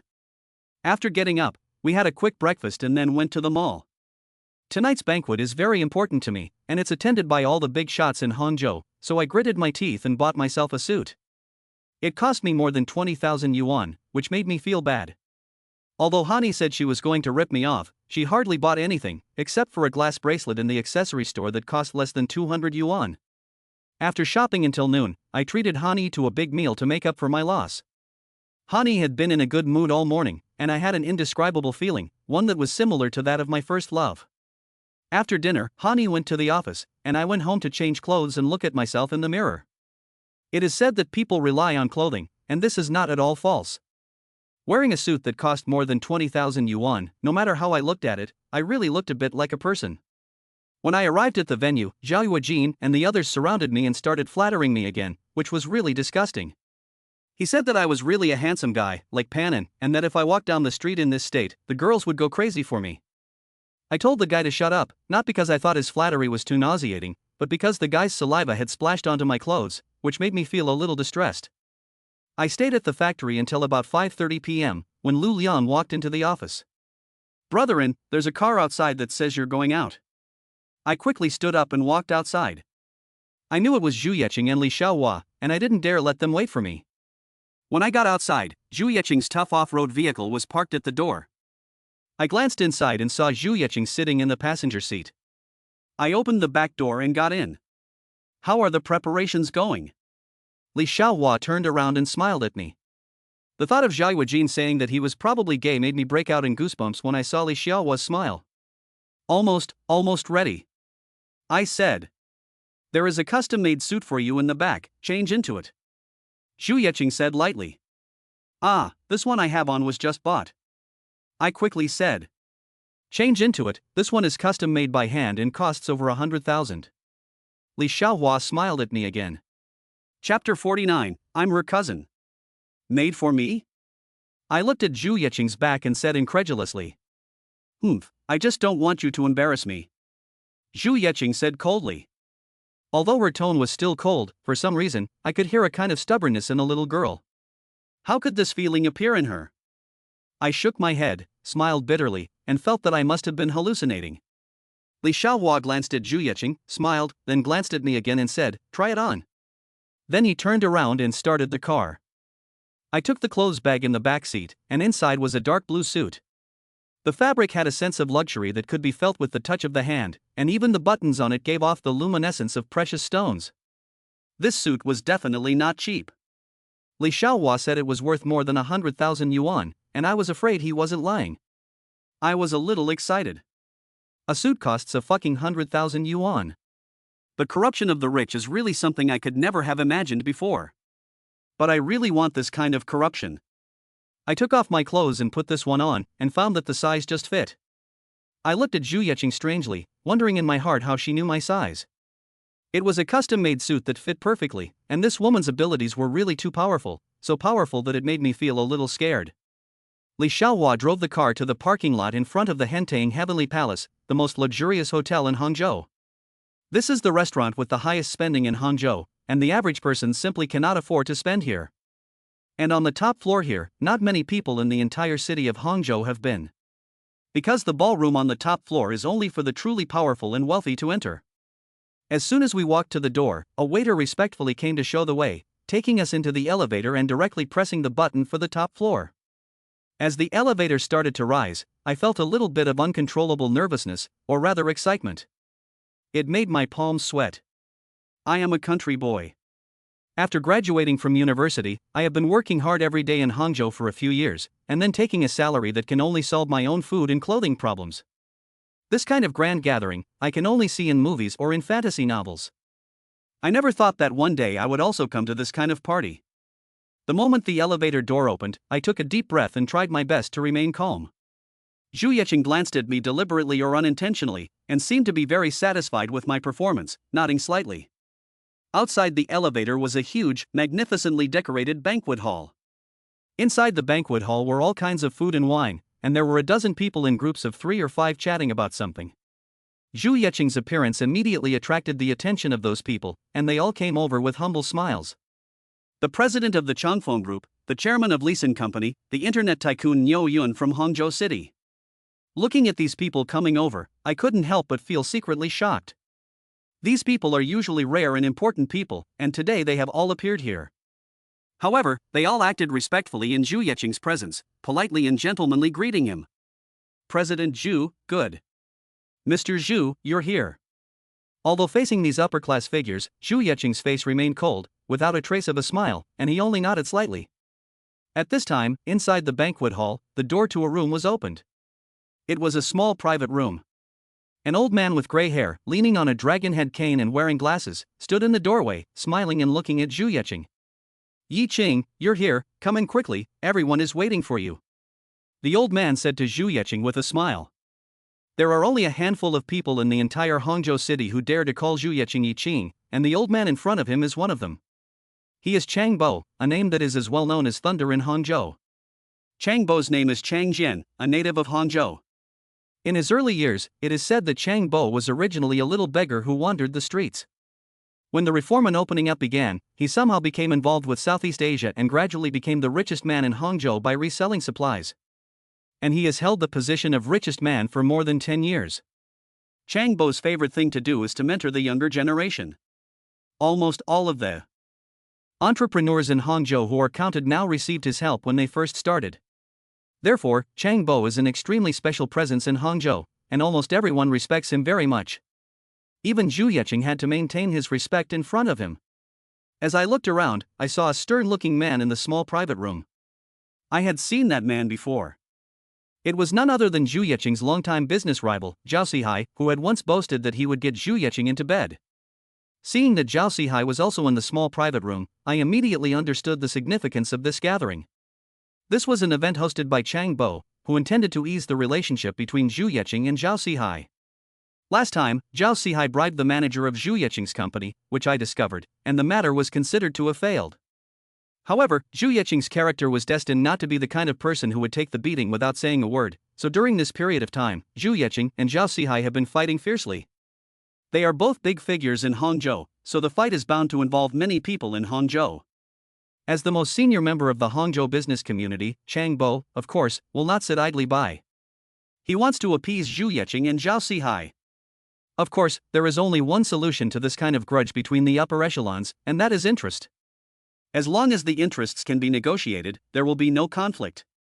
Zhao Sihai was at fault in this matter, and it is estimated that in today's negotiations, Zhu Yeqing will make him lose a piece of flesh. Chang Bo stood in the doorway and waved at Zhu Yeqing, who nodded and turned back to me and said, "You can just stay outside." After saying that, she walked directly over, and Li Xiaohua, her personal bodyguard, followed. The two of them walked into the small booth and closed the door. I was now the only one left in the banquet hall. Although the big shots were chatting in groups of 3 or 5, occasionally glancing at me, I knew that they were wondering who I really was. They knew exactly who Zhu Yeqing was, and since I was brought in by Zhu Yeqing, their attitude towards me was a little bit more complicated. "Oh, little brother, I'm meeting you for the first time. You came with President Zhu. I don't know if you and President Zhu are friends?" At this time, a slightly overweight middle-aged man finally couldn't hold back anymore, and he walked over to me with a wineglass in his hand. He didn't obviously size me up, but there was a hint of shrewdness in his eyes. I'm President Zhu's cousin." I smiled and nodded to him. Chapter 50. Who dares to touch my people? "I'm her cousin," I said to the man. In that moment, I thought a lot. Although I was brought in by Zhu Yeqing, strictly speaking, I really have no relationship with Zhu Yeqing. Do I have to tell people that I look like Zhu Yeqing's dead husband, so she brought me in? So I weighed up the situation. The only relationship I had was that of cousin, not too close, not too distant. "Oh, so you're General Zhu's cousin. You're a good-looking young man, and it's obvious you're young and promising. I wonder where you work now, or are you still working for General Zhu?" Hearing me say that I was Zhu Yeqing's cousin, the middle-aged man's face immediately lit up with a warm smile, and he raised his glass and clinked it with me. These people are absolute experts, and to be Zhu Yeqing's cousin and be brought to this party is enough to show that I'm no ordinary cousin, so of course they want to find a way to get closer to me. I'm now in charge of the Qingliang bar in Xiaxia district, so if you have time, please come and support me. I smiled and politely said to him. Good, I will definitely go. The middle-aged man said, turned his head, and introduced me to the people on the side. "Everyone, this is Zhu's cousin, let's get to know each other."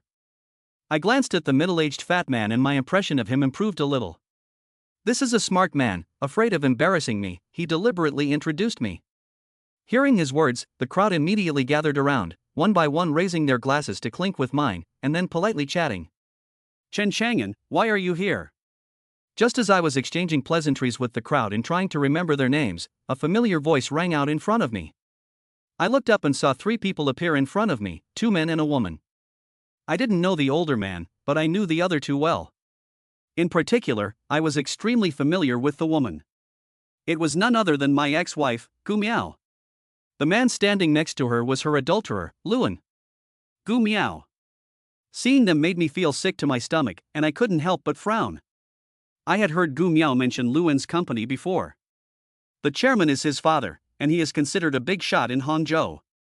I never thought that they would actually attend this party today. "Chen Chang'an, why are you here? How did you get in?" Gu Miao said as she pulled Luan towards me.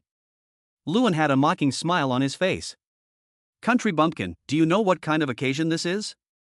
This is not a place for people of your status to come in. You didn't sneak in, did you?"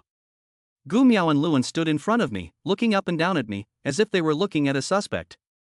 The few people who had just started to chat with me were all silent and had retreated to the side. They were all people, and in this kind of situation, they would never say anything, they would just quietly watch the show. I have a reason for being here, of course," I said to Gu Miao with some disgust. You've got a big mouth. You know, everyone here today has an invitation. Where's yours? Let me see it. Gu Miao said condescendingly. I don't need an invitation to be here. I frowned. What, no invitation? Then you snuck in. Get out of here right now, or I'll call security. Luan sneered. I told you, I don't need an invitation to come here. Can't you understand? I frowned. Chen Chang'an, don't be stubborn. People like you don't deserve to be here. Gu Miao said coldly. What kind of person am I? I looked at Gu Miao angrily. Gu Miao's mouth curled up into a sneering smile. Turning to the crowd, she said, Everyone, don't be fooled by him. He's my ex-husband. He used to be a nobody earning a few thousand yuan a month. Some time ago, he even lost his job and became a gigolo.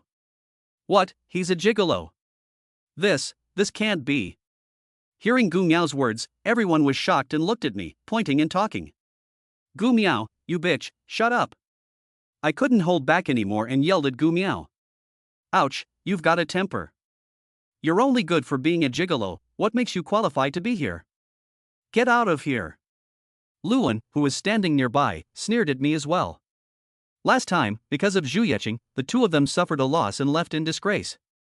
Today, they finally found an opportunity and felt that they could humiliate me properly. I stared at Luan and Gu Miao. The shameless faces of the two of them made me unable to bear it anymore. I walked directly over to them, raised my hand, and slapped each of them. Two shameless bitches, you asked for it. After slapping them, I felt completely comfortable and let out a long breath. Good, Chen Chang'an, you actually dared to hit us. You don't even know what kind of place this is. Today, I'll make sure you can't leave. Luan covered his face and yelled furiously. Bastard, how dare you hit my son? Security guard, where is the security guard? Lu Qingtang, Luan's father, immediately yelled for the security guard after seeing his son being beaten. The people on the side looked indifferent, not a single one of them spoke, as if the current scene was an interesting show for them. Hearing Lu Qingtang's voice, the 4 security guards immediately came over.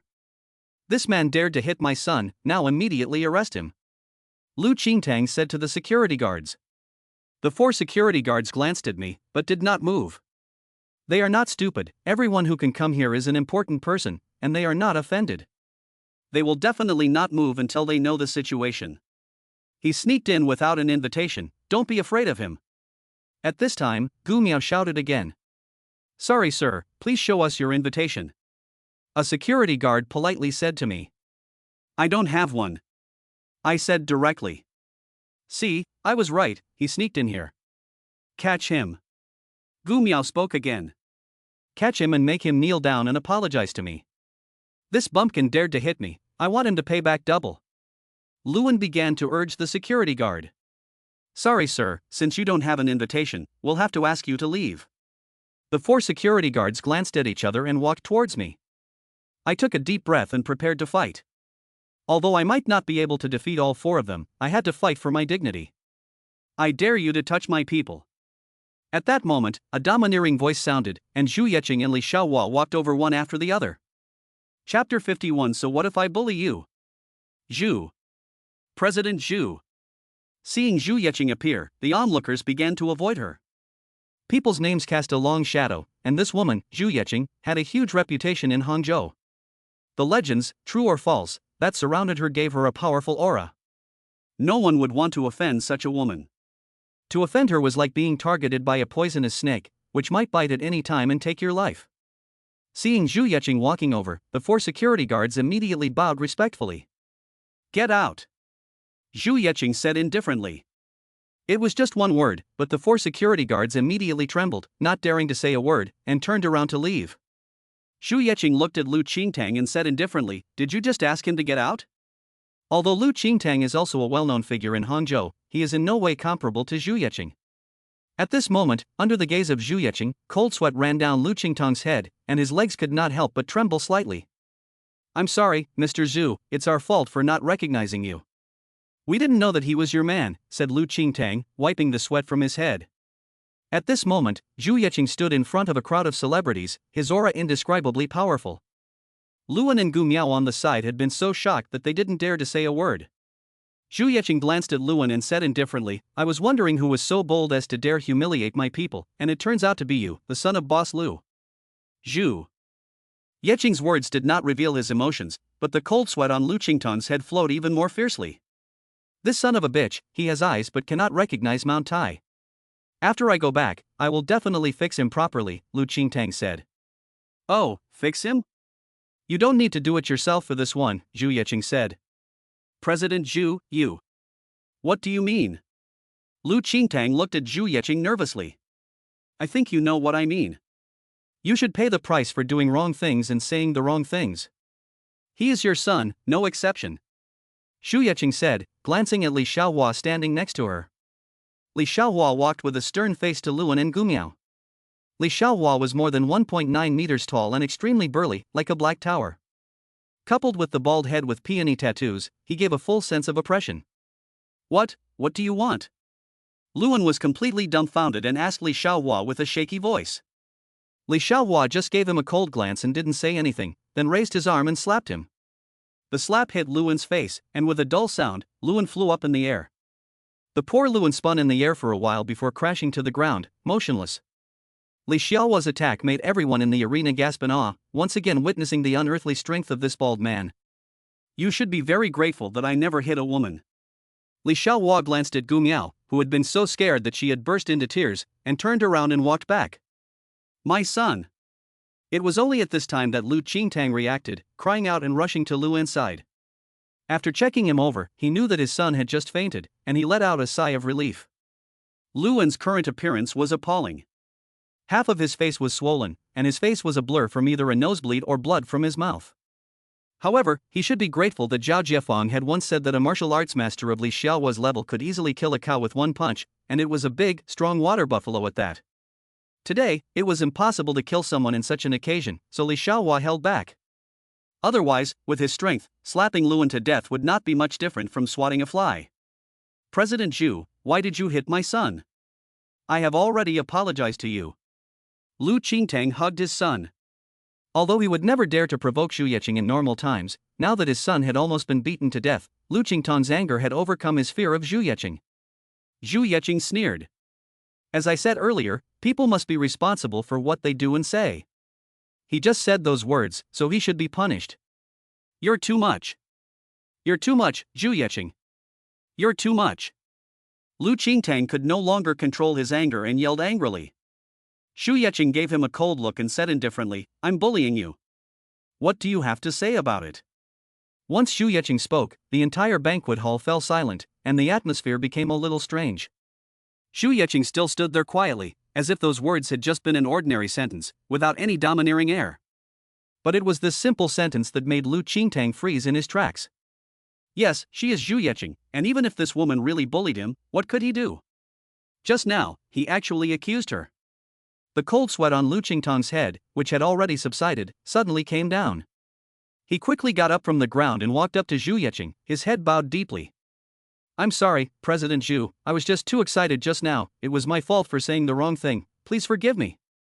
Lu Qingtang's whole body was shaking. Oh, you think I was right to educate your son for you? Zhu Yeqing said.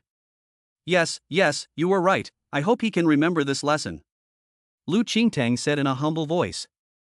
Humph, you're smart enough to know better, so get out of here quickly. Zhu Yeqing said indifferently. Yes, I'll leave now. Lu Qingtang quickly turned around and was about to leave. Wait.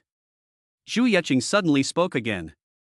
Lu Qingtang's body trembled, and there was a look of fear on his face, but he quickly controlled his facial expression, then slowly turned around and tried his best to put on a pleasing smile for Zhu Yeqing. President Zhu, what else can I do for you? Lu Qingtang asked in a humble manner. Zhu Yeqing looked at Gu Miao, who had been scared into tears, and his face showed undisguised contempt. That woman is restless and may cause you trouble in the future. Zhu Yeqing said. Lu Qingtang also glanced at Gu Miao, his anger almost spilling out of his eyes. My son was beaten so badly today because of this damned woman. If it weren't for her, my son wouldn't have been beaten, and I wouldn't have offended Zhu Yeqing. Lu Qingtang turned around without hesitation and said to Zhu Yeqing, I know what I'm doing. Mr. Zhu, I will definitely keep my son away from this woman in the future. Well, you can go. Zhu Yeqing nodded. Lu Qingtang hurried over, called the security guard over, and carried his unconscious son out. Gu Miao, who had been scared silly, knew that she could not stay here no matter what, and followed him out. Chapter 52, The Assassination of Zhu Yeqing. Yi Qing, have you vented your anger? If you have, why don't we talk again? At this time, a voice sounded behind him, it was Chang Bo. I saw Chang Bo and Zhao Sihai standing at the door of the small box, and Chang Bo was smiling at Zhu Yeqing. Zhao Sihai, standing next to him, had a gloomy face, as if he was very unhappy. There is no need to talk. If Zhao Sihai does not agree to my conditions, there is no need to negotiate. Chang Bo, you have to understand, it is not that I am not giving you face today, but that he, Zhao Sihai, is not giving you face. Zhu Yeqing turned around and said indifferently. Zhu Yeqing, what are you talking nonsense about? I would only agree to those demands if I were crazy. Hearing Zhu Yeqing's words, Zhao Sihai suddenly became a little angry. Oh, that's good, if you don't agree, there are plenty of people who will jump at the chance. The worst that can happen is that I split the project into batches and contract it out to smaller companies, and the price will still be cost-effective. Zhu Yeqing said coldly. Zhu Yeqing, don't go too far, I, Zhao Sihai, am not someone to be bullied. Zhao Sihai was completely furious at this point. Oh, really, I just won't give it to you, what are you going to do about it? Xu Yeqing took out a lady's cigarette, lit it, and exhaled a puff of smoke, looking at Zhao Sihai somewhat provocatively. "You fucking bitch." Zhao Sihai's words were still in his mouth when he choked on them, because someone walked up to him. It was Li Xiaohua. Zhao Sihai had just been about to insult Xu Yeqing when he walked up to Zhao Sihai and looked down at him condescendingly. Zhao Sihai seemed to be very afraid of Li Xiaohua and no longer dared to curse, shrunk his neck and took a step back. "Xu Yeqing, you won't let me get involved in that project. Are you really not afraid that I will fight you to the death and ruin us all?" Zhao Sihai was still threatening. Although he was afraid of Li Xiaohua, in the business world, he had the capital to compete with Xu Yeqing. "I still say the same thing. If you want a share of the West City project, you have to agree to my conditions.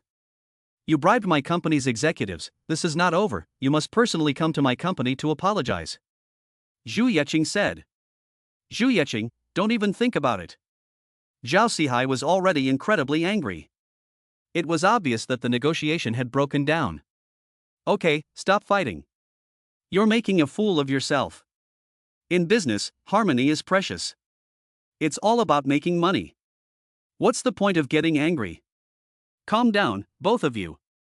He was the one who organized today's gathering, and he was the one who wanted to mediate the conflict between Xu Yeqing and Zhao Sihai. But it turned out like this, and Chang Bo was very unhappy. "I'm sorry, Chang Bo, I'll come apologize to you some other time." Xu Yeqing nodded to Chang Bo, then turned and walked away. Li Xiaohua glanced at me, and I followed them, walking together towards the elevator. "Xu Yeqing, don't push me. If you push me too hard, I'll break off all ties with you." Zhao Sihai's angry voice sounded behind me. But Xu Yeqing, who had just entered the elevator, didn't even turn his head, just sneered a little. This time, Zhao Sihai was really angry. The elevator door closed, and Li Xiaohua raised his hand and stroked his bald head, grinning. Xu Yeqing ignored Li Xiaohua and glanced at me before saying, "Today, I had planned to bring you here to broaden your horizons, but I didn't expect them to be here." I glanced at Xu Yeqing. Although her tone was very flat, for some reason I always felt that there was a hint of apology in her tone. Xu Yeqing would apologize to me? I felt that I must have been thinking too much. Today, I would also like to thank President Zhu and Brother Xiaohua. "You helped me get back at Luan," I said. Today, when Li Xiaohua hit Luan and knocked him out, it made me feel so good. "You're welcome. That guy deserved it. From now on, we're on the same side, so I'll definitely look after you." Li Xiaohua smiled at me and patted me on the shoulder with an outstretched hand. But this guy has an astonishing amount of strength. Those two slaps almost knocked me to the ground, and I coughed uncontrollably. "Sorry, I went a little too hard." Li Xiaohua smiled awkwardly and touched his bald head with his hand. I vowed in my heart that I must stay away from this guy in the future, or I'm afraid I won't even know how I die. After all, this is a terrifying being who can kill a cow with one punch. I don't know if I'll be killed by him one day. Xu Yeqing didn't say anything, but I saw her mouth slightly curling up, revealing a faint smile. At that moment, Xu Yeqing was incredibly beautiful in my eyes.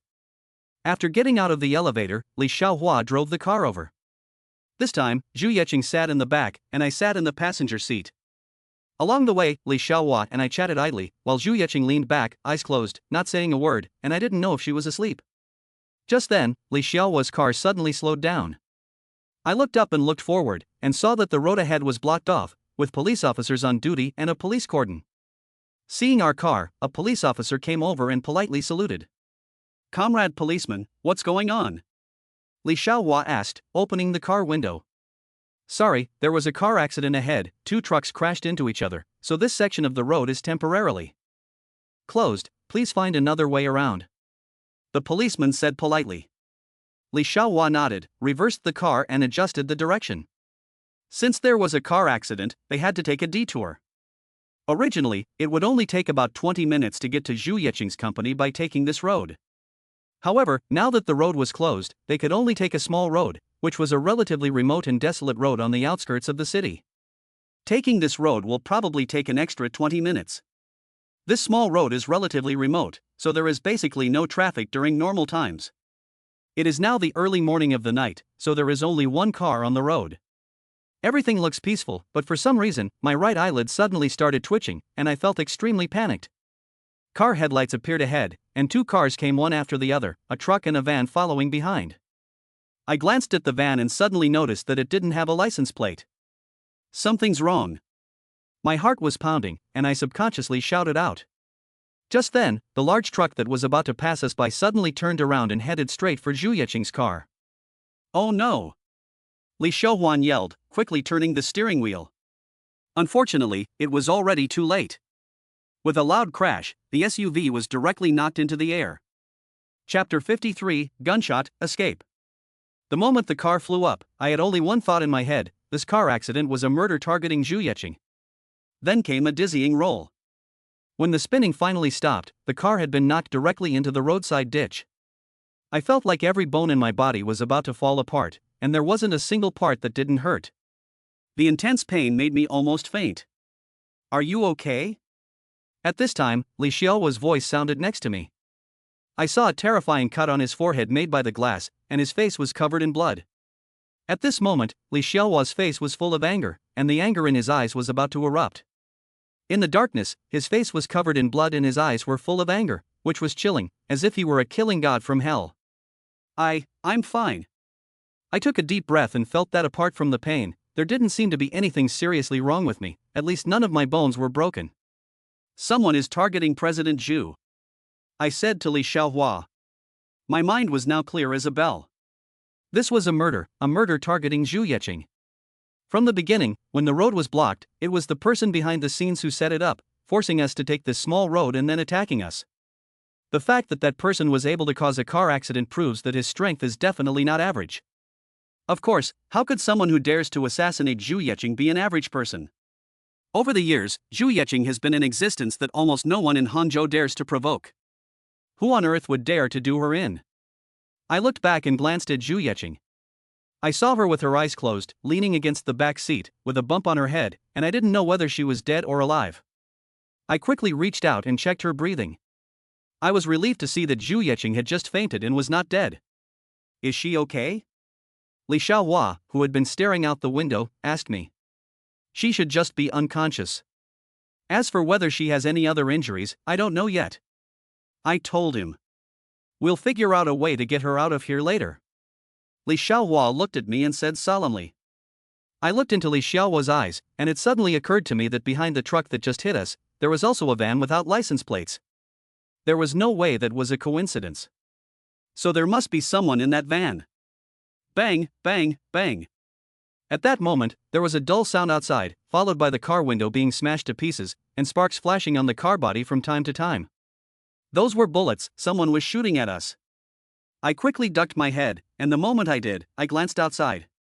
I saw 4 figures standing on the roadside where we had been knocked down. One of them was holding an assault rifle in his hand, while the other 3 were holding pistols and firing wildly at us. I had never experienced anything like this before.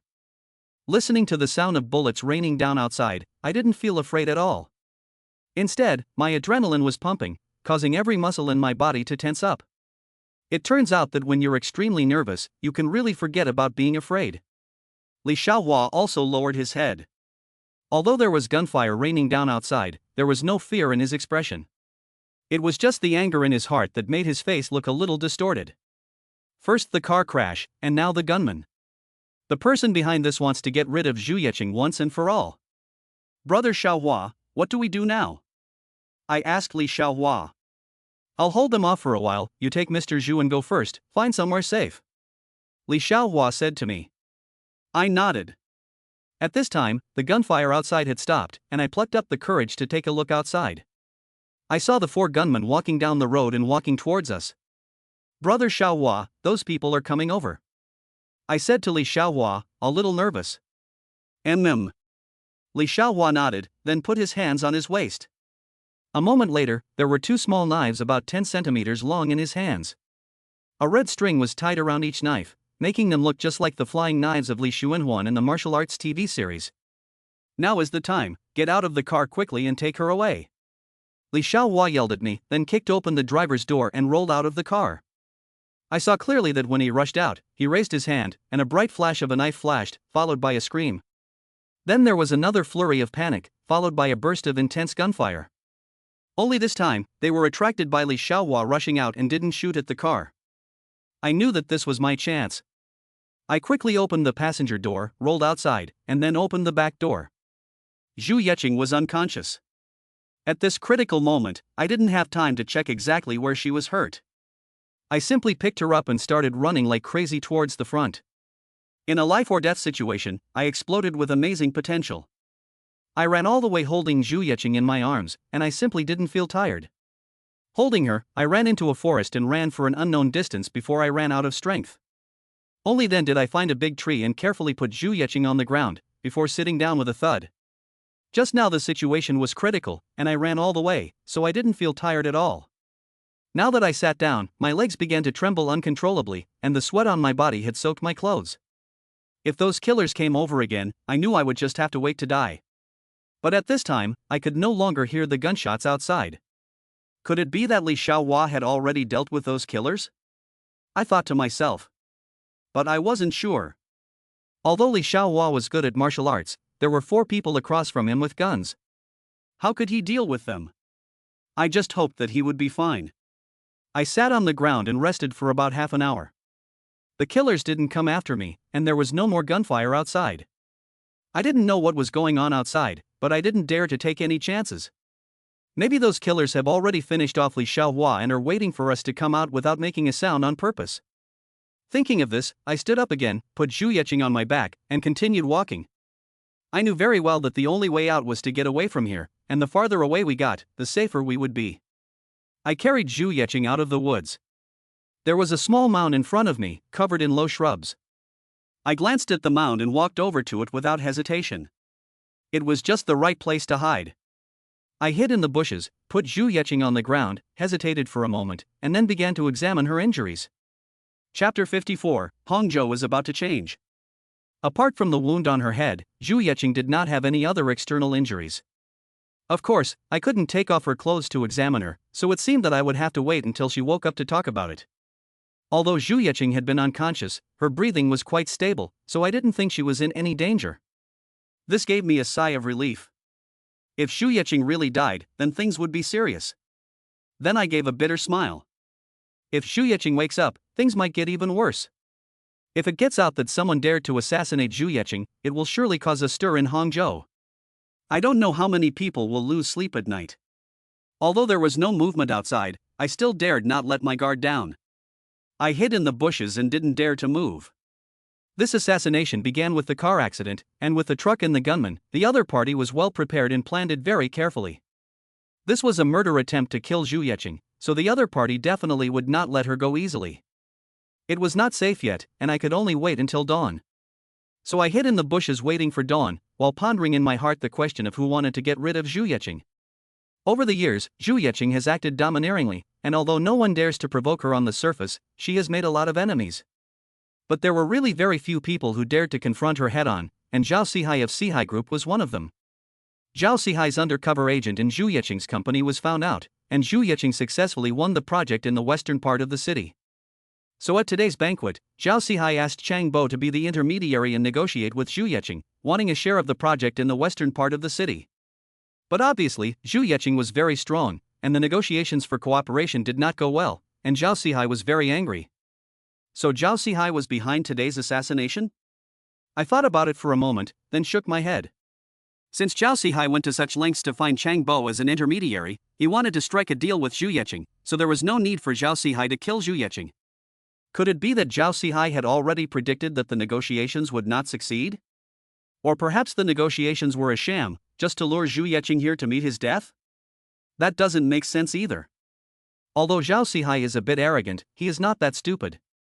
If he really planned this murder, everyone would be able to see it at a glance and it would cause him a lot of trouble. But if it wasn't Zhao Sihai, then who was it? There are many people in Hongzhou who have a grudge against Zhu Yeqing, but not many who dare to kill her and have the ability to plan this assassination. I glanced at Zhu Yeqing and frowned. I am not on the same level as them, so who exactly wants to get rid of me? Maybe Zhu Yeqing knows. Or maybe she doesn't know at all. I waited in the bushes until dawn, and when I saw that there was no one around, I let out a sigh of relief. I was worried about Li Xiaohua's safety, so I took out my phone and called him first. But there was only a busy signal on the other end. This made my heart thump. Could it be that something happened to Li Xiaohua last night? Li Xiaohua is Zhu Yeqing's personal bodyguard and the biggest support for Zhu Yeqing over the years, as no one has dared to touch him. If something happens to Li Xiaohua, what about Zhu Yeqing? I was a little panicked and knew that the most important thing now was to quickly get Zhu Yeqing to a safe place. I took out my phone and dialed Zhao Yuejin's number. Hello, Ngo, what's the matter so early? A sleepy voice came from Zhao Yuejin on the other end. Listen to me, now you go find a car right away, and then you and Zhao Jiefang come find me. I'll send you the address. Hurry, and remember, only the two of you. I said into the phone. Zhao Yuejin is a smart man, and after hearing my words, he immediately realized that something was wrong. Okay, Ngo, just wait, we'll be right there. Zhao Yuejin said to me solemnly. I nodded, hung up the phone, and then located my current position and sent it to him.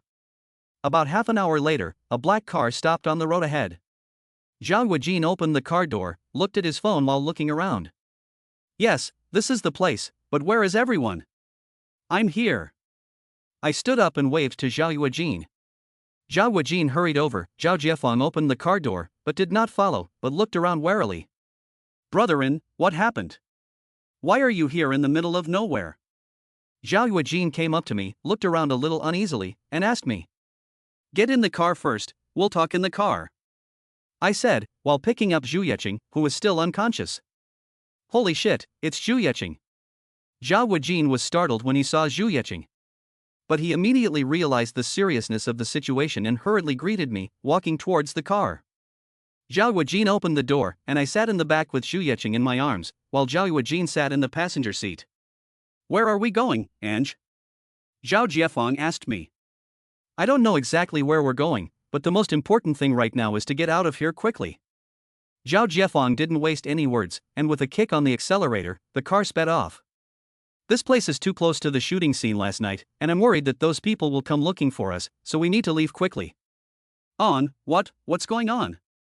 Zhao Yuejin had always been a carefree person, but now, as he watched me hug the unconscious Zhu Yeqing, he too looked solemn.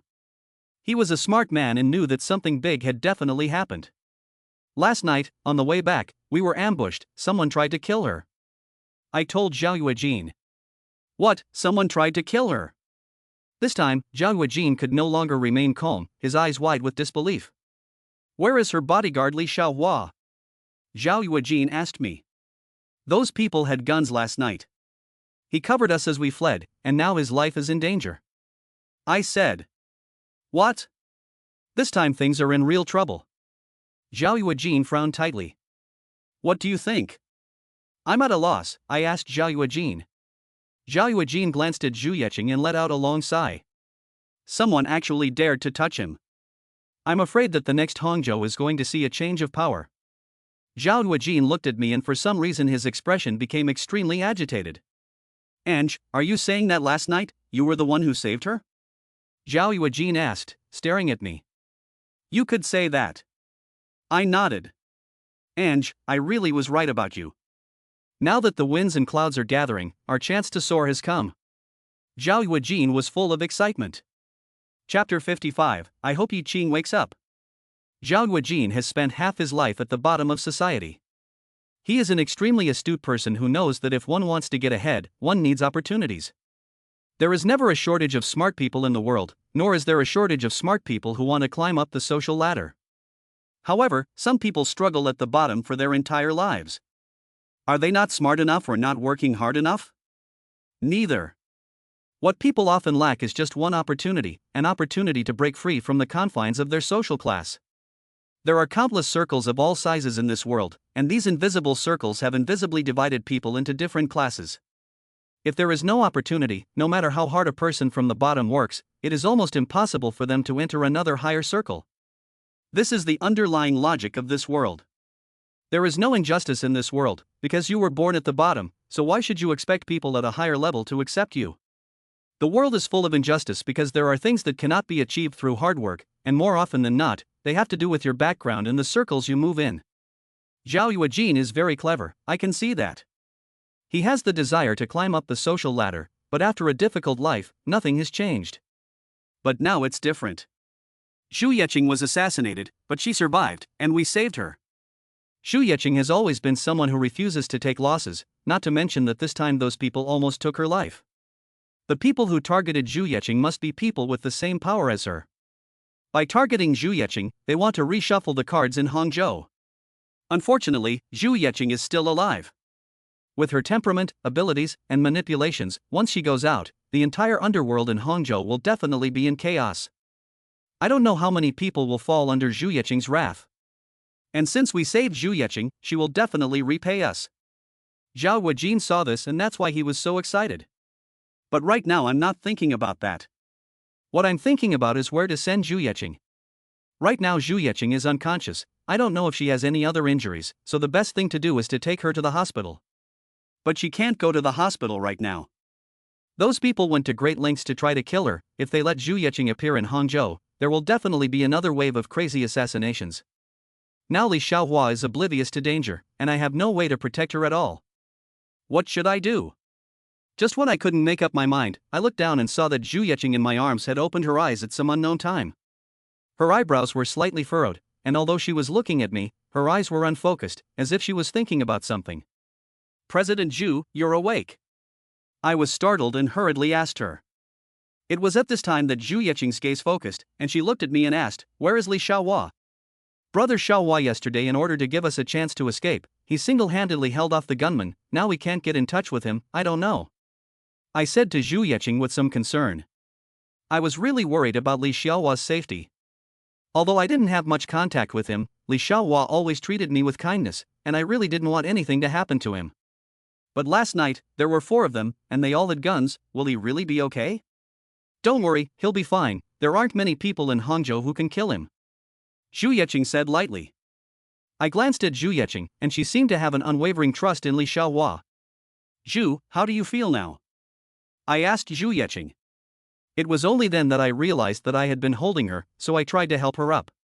Don't move, I've broken a rib. My movement made Zhu Yeqing can't help but frown, and she said to me, "Broken ribs?" I was startled, and quickly stopped moving, adjusting my sitting position to make her lie more comfortably. Where are we going now, Zhu? Do you need a ride to the hospital? Zhao Huajin, who was driving, turned to Zhu Yeqing and asked. Zhu Yeqing, who was lying in my arms, frowned. Those people didn't kill me, they won't let it go. I can't go to the hospital. Where are we going then? I asked. Find a place where no one knows me, and then get me a doctor, Zhu Yeqing said, closing her eyes gently. I looked at Zhu Yeqing in my arms and felt a headache. Where exactly should I take her? I have a place in mind. Go to the countryside, Xiahekan, Zhao Huajin said, glancing at Zhao Jiafeng, who was driving. Zhao Jiafeng nodded, turned at the fork in the road ahead, and headed towards the countryside. Why go to Xiahekan? Zhu Yeqing opened her eyes. Looking at Zhao Huajin, she asked. I have a small courtyard in Xiahekan, but I haven't lived there for a few years, and it's just the right place for you to stay for now. It's the countryside, no one knows you there. Zhao Huajin turned his head and said to Zhu Yeqing. Well, let's go there, Zhu Yeqing said, closing his eyes again. Along the way, Zhu Yeqing didn't say anything again, and the 3 of us didn't chat about anything. After about an hour, the car drove into a village. The village was very small, and it looked like there were only 100 or so households. Zhao Jiafeng drove and stopped at the entrance to a small courtyard at the end of the village, got out of the car and opened the courtyard gate. I quickly and carefully helped Zhu Yeqing out of the car and walked in. The courtyard was not big, but it was not neglected. There were actually quite a lot of vegetables growing in the courtyard, and it was clean and tidy, showing that someone often came here. I glanced at Zhao Huajin. Zhao Huajin saw my puzzled expression and said, I come here once a week to take care of it. If I don't, the courtyard will soon become overgrown. Zhao Huajin walked to the front door of the main room and opened it. The room was also clean and tidy. In the middle was an octagonal table with 2 framed photographs on it. They were of an elderly couple. In front of the photographs was an incense burner, which was full of ash, so it seemed that Zhao Huajin often came here to burn incense. Could these be Zhao Huajin's parents?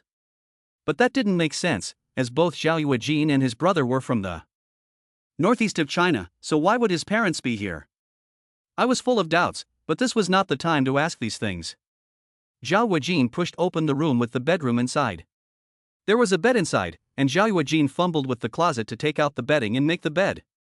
After he finished tidying up, I carefully placed Zhu Yeqing on it. Zhu Yeqing, who was lying on the bed, frowned slightly and said to me, "Help me find a doctor." She looked at me and said. I frowned. In this situation, it was simply unrealistic to go to the hospital and call a doctor, because no one would come, especially in such a rural place. I know an old Chinese medicine doctor who was very good at bone setting. I'll go find him. Zhao Yuejin said. Is he reliable? Zhu Yeqing glanced at Zhao Yuejin. Zhao Yuejin smiled and nodded, saying, he's reliable, because he's blind. Chapter 56, Li Xiaohua's Revenge. After Zhao Yuejin finished speaking, he walked towards the outside. Zhao Jiafang, who had been crouching at the door smoking, dropped the cigarette butt in his hand and followed him. I can go by myself, you just stay here and guard the place. Remember, no matter who comes, even if you have to die, you cannot let anyone in. Zhao Yuejin looked at Zhao Jiafang and said sternly. Zhao Jiafang nodded and crouched at the door again. Zhao Yuejin opened the car door and drove off. Zhao Jiafang listened most to Zhao Yuejin's words, and indeed crouched motionless at the door. I was a little helpless, so I found the kettle, filled it with water, boiled it, and then waited until it cooled down before carrying it to Zhu Yeqing's bedside. Have some water, Manager Zhu, I said to her. Help me up, Zhu Yeqing said. I quickly sat down at the bedside, carefully helped Zhu Yeqing up, let her head rest on my body, and then placed the cup at her mouth. Perhaps she was really thirsty, because although Zhu Yeqing drank very carefully and slowly, she finished the entire glass of water. Do you want some more? I asked Zhu Yeqing. Zhu Yeqing shook her head gently, so I carefully helped her lie down again. Who, do you think, tried to harm me this time? Zhu Yeqing suddenly asked, looking at me. I don't know. I said directly to Zhu Yeqing. She and I are not from the same class after all, her world is completely different from mine, and I am not familiar with it, so I have no idea who her enemies are. However, Zhu Yeqing didn't seem to want to hear my answer, she just frowned and said to herself, no one in Hangzhou has dared to lay a finger on me for a long time, who could it be? She frowned, thought for a moment, and then looked at me again. You saved me this time, I remember. Although Zhu Yeqing's words were very light, I could still feel the weight of them. This weight made me clench my hand a little excitedly. Zhu Yeqing is a woman, but she is a woman at the top of Hangzhou. In her hands, she has strength and resources that ordinary people can hardly imagine. If she is willing, just one word can completely change the fate of an ordinary person. That was why Zhao Yuejin was so excited in the car just now. My acquaintance with Zhu Yeqing was actually a bit magical. It was because I looked a lot like her dead husband Dong Liang that Zhu Yeqing took notice of me and treated me differently. I helped her find the traitor in the company, and she rewarded me with a bar. In fact, there is no special relationship between us at all. I am a person who knows what is going on in his heart, and of course I am very clear about this. I know very well that I need to know when to advance and when to retreat, and I don't think I should try to get something from Zhu Yeqing just because I look like Dong Liang. If I do that, it will only make Zhu Yeqing lose all good feelings towards me. So after going to the club, whether it was dealing with Zhu Bo or trying to gain a foothold, I never once begged Zhu Yeqing, even though she could solve these problems for me with just a word. Because I knew that our friendship was very weak, and it had already run its course when she gave me the club. If I don't know when to advance or retreat, and still ask her to do things for me, it will only make her look down on me. If you want people to look up to you, then you must have the qualifications to be looked up to. However, the situation is different now. I saved Zhu Yeqing, so I became her savior. Zhu Yeqing said she wanted to repay me, and she definitely won't just say that. Of course, I would never be stupid enough to ask her for anything, because she would definitely give it to me without me having to ask. At this time in Hangzhou City, Zhao Sihai had just climbed out of bed and waved his hand away with some disgust. A woman with an almost perfect figure in bed quickly got out of bed, naked, and left, hugging her clothes. Zhao Sihai is a rich man, and rich people of course have to enjoy life. Food, wine, and beautiful women, Zhao Sihai loves them all. Especially beautiful women. Over the years, Zhao Sihai has never slept with a woman twice. And every morning when he wakes up, he tells the woman in bed to get out of there. Because these women can only satisfy his physical desires, but not his psychological ones. Over the years, his greatest wish has been to one day get the poisonous widow Zhu Yeqing into his bed and watch her submit to him. 2 years ago, drunk, he even said so on the spot. The result was that night, the demon-like Li Xiaohua kicked down his door, beat him up, and then threw him out into the street. That time, Zhao Sihai was humiliated, and although he was furious, he did not dare to go looking for trouble with Li Xiaohua. Because he knew very well just how terrifying the bald guy's strength was. He was a killing god. Although he really wanted to sleep with Zhu Yeqing, he wasn't about to risk his life over a woman. Zhao Sihai sat in front of the bed, lit a cigarette, and looked out the window, letting out a long breath. At that moment, the phone rang, and Zhao Sihai picked it up with some displeasure. Immediately, his face suddenly turned pale. What? You say someone tried to kill Zhu Yeqing last night? Zhao Sihai was holding the phone, his face full of shock. He was ambushed last night after leaving the banquet.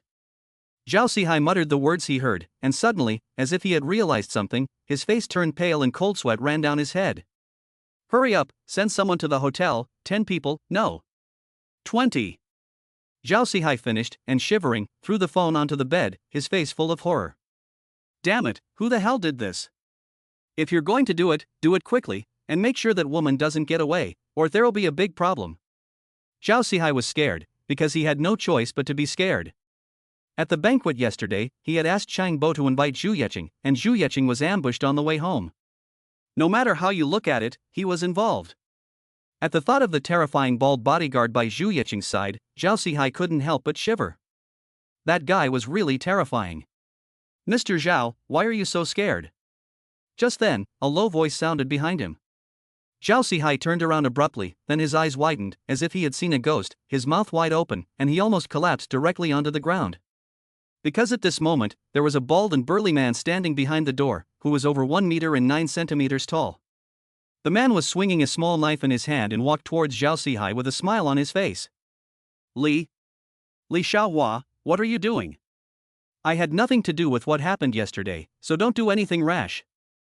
Zhao Sihai said loudly. I know you had nothing to do with it, otherwise you wouldn't be alive now. Li Xiaohua paused after saying this. Just as Zhao Sihai was about to let out a sigh of relief, Li Xiaohua sneered again. But I can't find the real murderer right now, so I'll just stab you first. Li Xiaohua said, and the small knife in her hand flew out, turning into a stream of light and piercing Zhao Sihai's thigh. Ah! Zhao Sihai let out a pig-slaughtering scream. I originally thought that no one would reward a free website, but today I checked the background and was surprised to see that there were actually so many rewards. Your enthusiasm has given me the greatest motivation. I will definitely continue to write this book well and do my best to make it good. Thank you all for your rewards and thank you to the Gift King, Shinkong. Chapter 57. Take care of Zhu Yeqing. What are you doing? It's not me, and you still hit me. Zhao Sihai was sweating from the pain, hugging his thighs and looking at Li Xiaohuan in disbelief.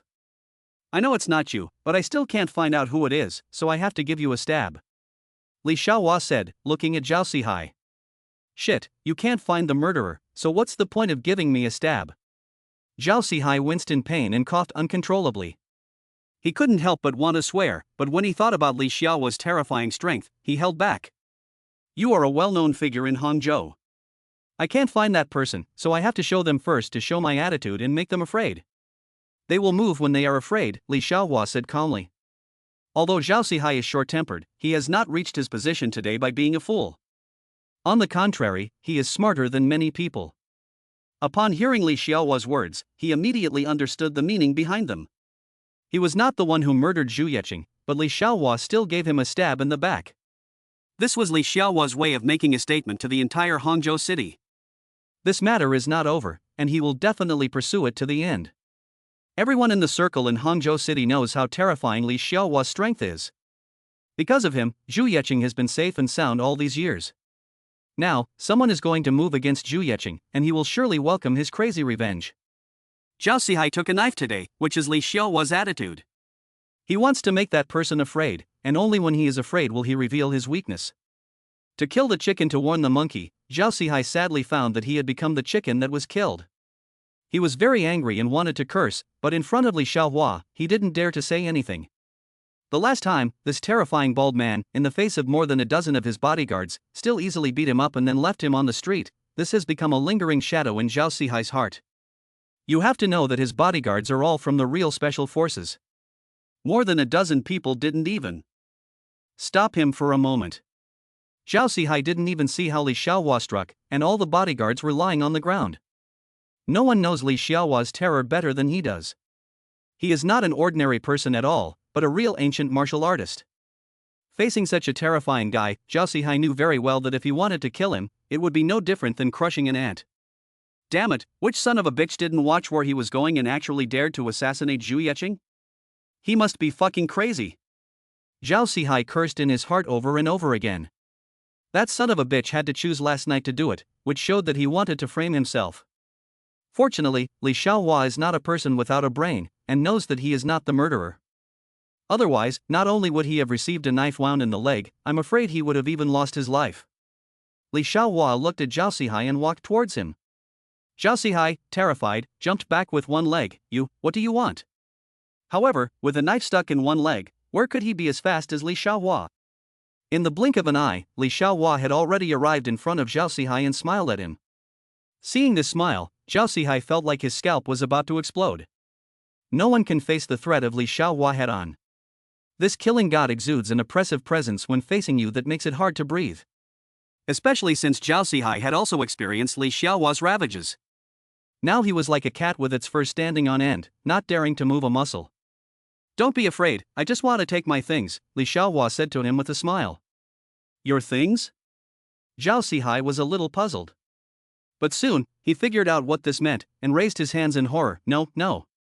Li Xiaohua paid no heed to Zhao Sihai's pleas, bent down, grabbed the hilt of the flying knife stuck in Zhao Sihai's leg, and pulled it out. A jet of blood spurted out, followed by Zhao Sihai's scream like a pig being slaughtered. What should you do next? Li Xiaohua took the knife and wiped it on Zhao Sihai's clothes to remove the bloodstains.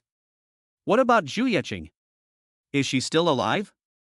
Zhao Sihai asked Li Xiaohua, holding back the pain in his leg. If anything happens to her, many people will die with her. Li Xiaohua said sternly. Zhao Sihai looked at Li Xiaohua's fierce eyes and his hair stood on end with fear. He knew Li Xiaohua, and knew that this bald man was not just paying lip service, he could really do it. This person is a madman. I hope Zhu Yeqing doesn't get into trouble, otherwise Hangzhou will really be in chaos. Zhao Sihai now smiled bitterly, and actually prayed in his heart for Zhu Yeqing. But if Zhu Yeqing is still alive, will Hangzhou not be in chaos? At the thought of that woman's ruthless tactics, Zhao Sihai felt a deep fear. If someone wants to kill her, that woman will definitely go crazy. Zhao Sihai had already made up his mind, he would never provoke Zhu Yeqing again. He didn't want to get involved with that crazy woman or the terrifying bald guy in front of him. In the future, he would definitely behave himself and hope that Zhu Yeqing's anger wouldn't be directed at him. Give me your phone. Li Xiaohua said to Zhao Sihai. Ha? Zhao Sihai, who was daydreaming, didn't react for a while. My phone broke yesterday, so give me yours to use for a while, said Li Xiaohua. Zhao Sihai finally reacted, and quickly handed over his phone. Li Xiaohua took the phone and dialed Zhu Yeqing's number. Inside the room, Zhu Yeqing was lying on the bed, and I was crouched at the door, chatting with Zhao Jiefang in a random manner. The phone in the room rang, and I quickly walked over, picked up the phone, and handed it to Zhu Yeqing. Xiaohua, I'm fine, I'm not dead. Zhu Yeqing said into the phone. It's Li Xiaohua. Hearing Zhu Yeqing's words, I couldn't help but let out a sigh of relief. It turned out that Li Xiaohua was still alive. Well, you have to be careful. I have to heal my wounds before I can go out. Zhu Yeqing said, glanced at me, and then handed me the phone. He wants to say something to you. Zhu Yeqing said to me. I quickly took the phone and said, Brother Xiaohua, it's really good that you're okay. Those trash can't kill me. A somewhat stern voice came from Li Xiaohua on the other side. He is very arrogant, but he has the strength to be arrogant because he is really powerful. During this time, I will investigate who the murderer behind the scenes is, and I will leave the care of President Zhu to you. Li Xiaohua on the other side said. Brother Xiaohua, don't worry, President Zhu will be fine with me. I hurriedly said. Well, take care of her, and don't let anyone know where she is before I go to find you. Li Xiaohua on the phone said. Chapter 58, She is still a virgin. Li Xiaohua hung up the phone, threw the phone to Zhao Sihai, and stood up. I'm leaving, you should know what to do next. Li Xiaohua said indifferently. I know what to do, just rest assured. Zhao Sihai nodded repeatedly. He understood what Li Xiaohua meant, which was to let him spread the news of Li Xiaohua's visit as soon as possible, so that everyone would know that he was going to take revenge. Although this was Zhao Sihai slapping himself in the face, compared to face, his life was more important. Zhao Sihai didn't want this bald guy to come looking for him again. Li Xiaohua nodded and left, taking the hat hanging behind the door with him as he went. 20 minutes later, Li Xiaohua appeared in a small courtyard on the outskirts of Hangzhou. Li Xiaohua pushed open a room and walked out. Once inside the room, Li Xiaohua took out a gun from the drawer and removed the bullets, taking the bullets off with just a gentle twist. Immediately afterwards, Li Xiaohua took off his shirt. On his left shoulder was a clear hole with blood, where the bullet had come out. There had been 4 gunmen last night. Even if Li Xiaohua was a martial artist, it was impossible for him to dodge all the bullets. He had still been shot. However, an ordinary person who had been shot like this would probably not be able to move. Li Xiaohua, however, looked calm and collected, and the wound did not even seem to affect his movements. The bloody hole in his shoulder had stopped bleeding, because Li Xiaohua's terrifying muscles had squeezed it almost completely closed. Li Xiaohua took out an alcohol lamp, held his flying knife over the flame for a moment, and then reached for the wound in his shoulder. The tip of the knife was plunged directly into the wound, but Li Xiaohua's expression did not change at all, as if it was not even his own wound.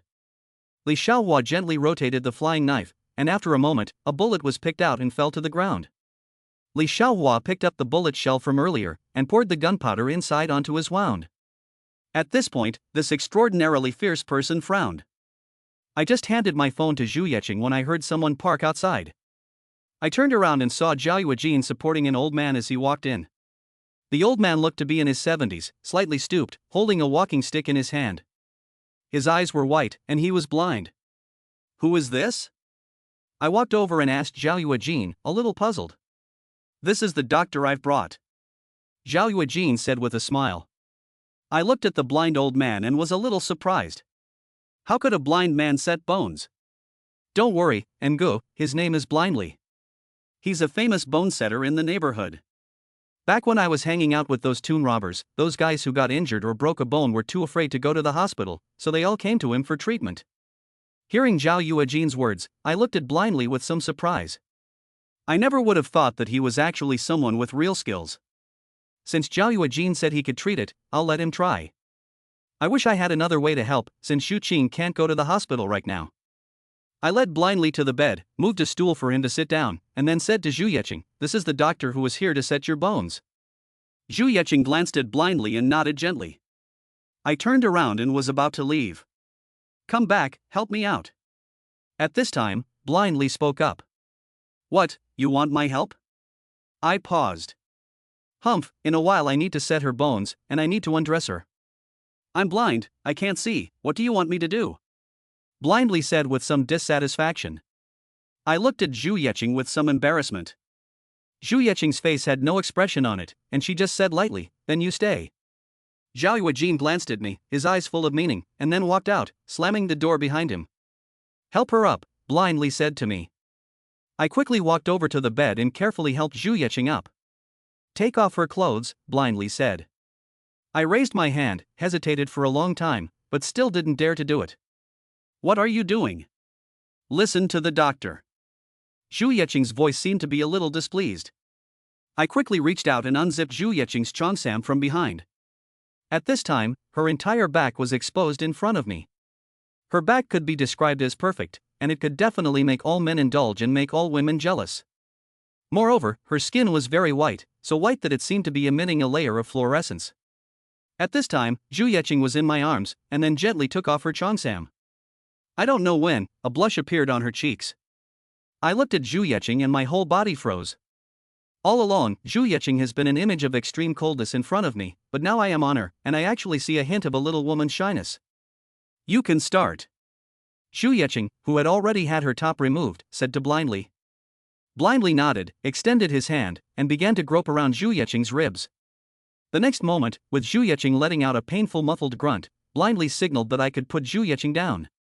"That's it?" I asked Blindly doubtfully. "It's just a broken rib, no big deal, just lie still and rest," Blindly said as he took out an iron box. As soon as he opened it, there was a strong smell of Chinese medicine. I glanced inside and saw that it was full of dark ointment. Blindly handed me the ointment and told me to apply it to Zhu Yeqing's ribs. I carefully took the ointment and applied it evenly as Blindly instructed, then used the bandage Blindly brought to fix Zhu Yeqing's ribs in place.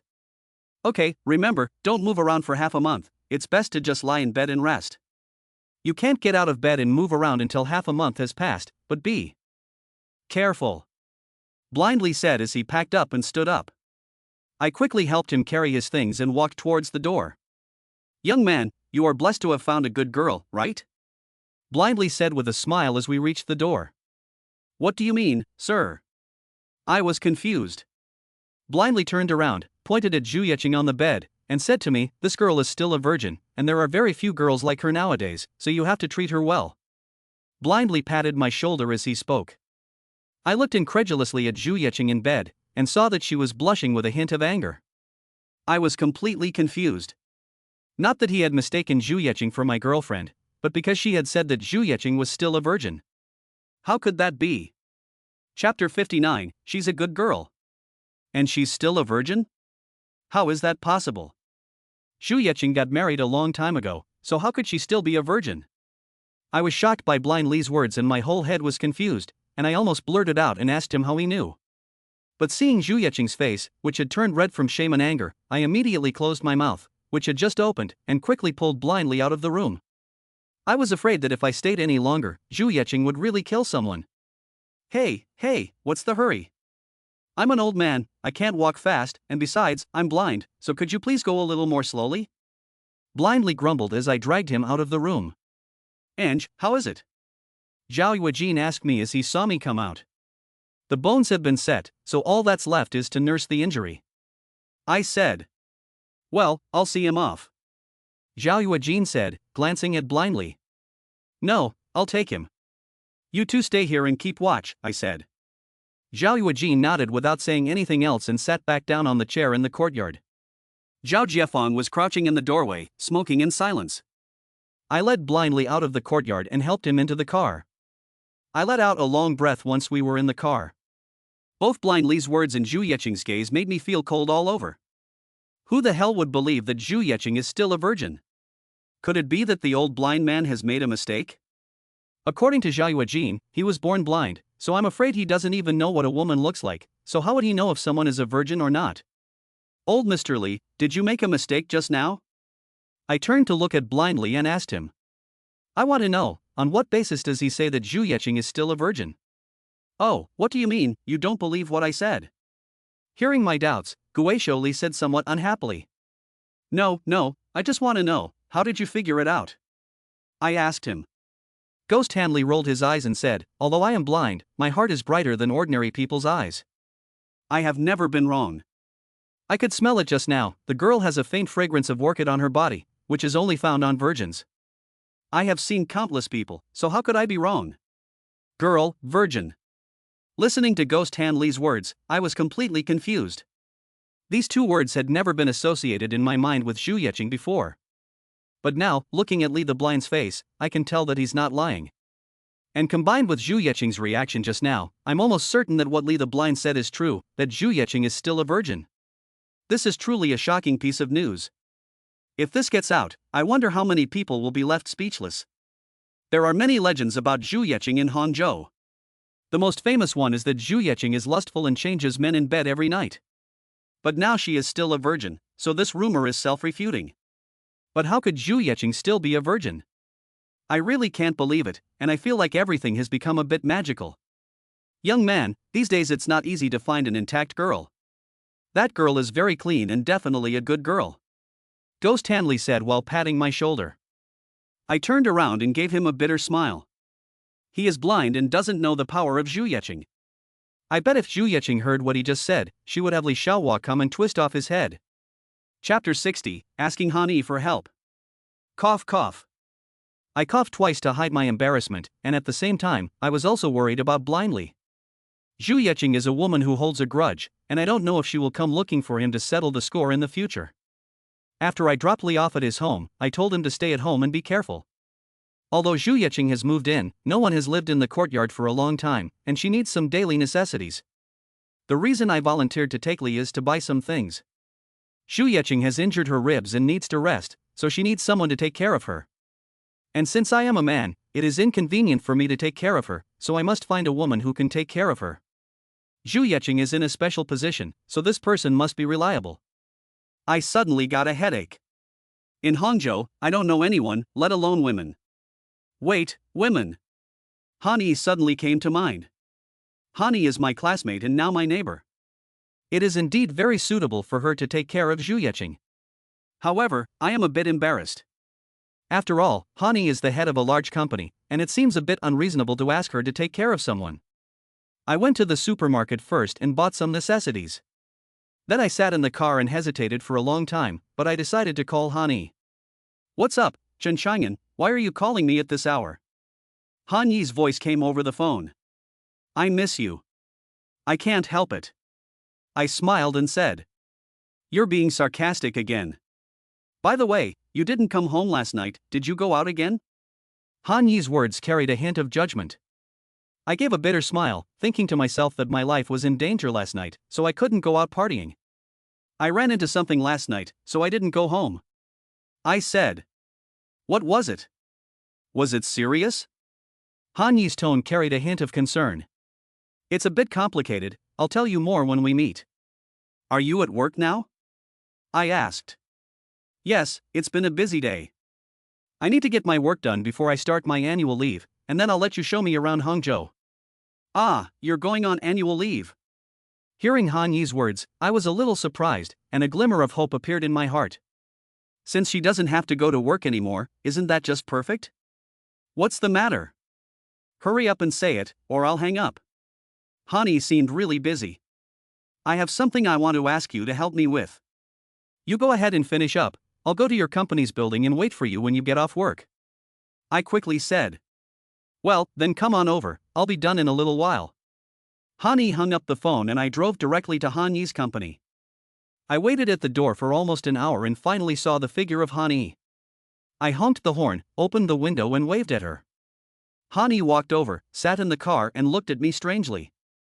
Chen Chang'an, what is it that you are so mysterious about? Han Yi looked at me strangely. Well, there is something I want to ask you to help me with, I'm just a little embarrassed to ask. I said to Han Yi with some hesitation. I can't believe it, you're embarrassed? Cut the crap, just tell me what it is. We're old classmates, as long as it's not too much, I promise I'll help. Han Yi said. How long is your annual leave this time? I asked Han Yi. 1 month, why? 1 month is enough. I want to ask you to take care of someone for me. She's injured and can't get out of bed. I deliberated for a moment and looked at Han Yi and said. Who is it, taking care of the sick? Is it your mother? Han Yi looked at me with a strange expression in his eyes. No. I shook my head. Is it an older relative or a family member? Han Yi continued to ask. Neither, it's a woman. I smiled awkwardly at her. Hearing my words, Han Yi froze for a long time before he recovered. Chen Chang'an, I didn't hear it wrong, you want me to take care of a woman for you, what is the relationship between this woman and you? Han Yi looked at me up and down, as if he was examining a prisoner. Don't get me wrong, she and I have nothing to do with each other. I froze for a moment when I heard this. Zhu Yeqing and I can't say we have no relationship either, it's just a bit complicated. Do you believe what you're saying? You say you have no relationship with her, and you want me to take care of her? It's not that we don't have a relationship, it's just not the kind of relationship you think. Our relationship is hard to explain in a short time, so I can only tell you that she is a very important person to me. I explained to Han Yi. Han Yi looked at me, silent for a moment, then nodded. Who is she that you care so much about? You have been in Hangzhou for a while now, have you heard of the name Zhu Yeqing? I looked at Han Yi. Han Yi frowned slightly and said, I have heard of her. She is the most famous woman in Hangzhou, how could I not have heard of her? The next moment, Han Yi realized something and looked at me in disbelief. You, the person you asked me to take care of, it can't be her. I nodded with a bitter smile, it is her. Chen Chang'an, you. How did you get involved with Zhu Yeqing? Han Yi was full of disbelief. I gave a wry smile and explained to her what had happened. Of course, I couldn't tell her that I was inexplicably involved with Zhu Yeqing because I looked like her husband Dong Liang. I just told Han Yi that I was now in charge of a bar, and that the owner of that bar was Zhu Yeqing, so Zhu Yeqing was also my boss. I also told Han Yi everything about last night's assassination. As I spoke, Han Yi's face turned pale with anxiety. Those people had guns, are you okay? Han Yi looked at me up and down, not at ease. I'm fine, otherwise I wouldn't have been able to come find you. I said. Hani was silent for a moment, then turned to look at me and said lightly, "In that case, I'll promise to take care of that Zhu for a few days." "Hani, thank you so much." I looked at Hani and thanked her. My gratitude was absolutely sincere. It would be considered a bit of a jerk to ask a woman to take care of another woman who was not related to her. I originally thought that Hani would refuse me, but I never expected her to agree so readily. Hani had already taken leave, so I took her back to where she was staying and then drove to the village. From then on, she would take care of Zhu Yecheng. However, when I walked Hani into Zhu Yecheng's room, I was a little worried. Could these two women get along together?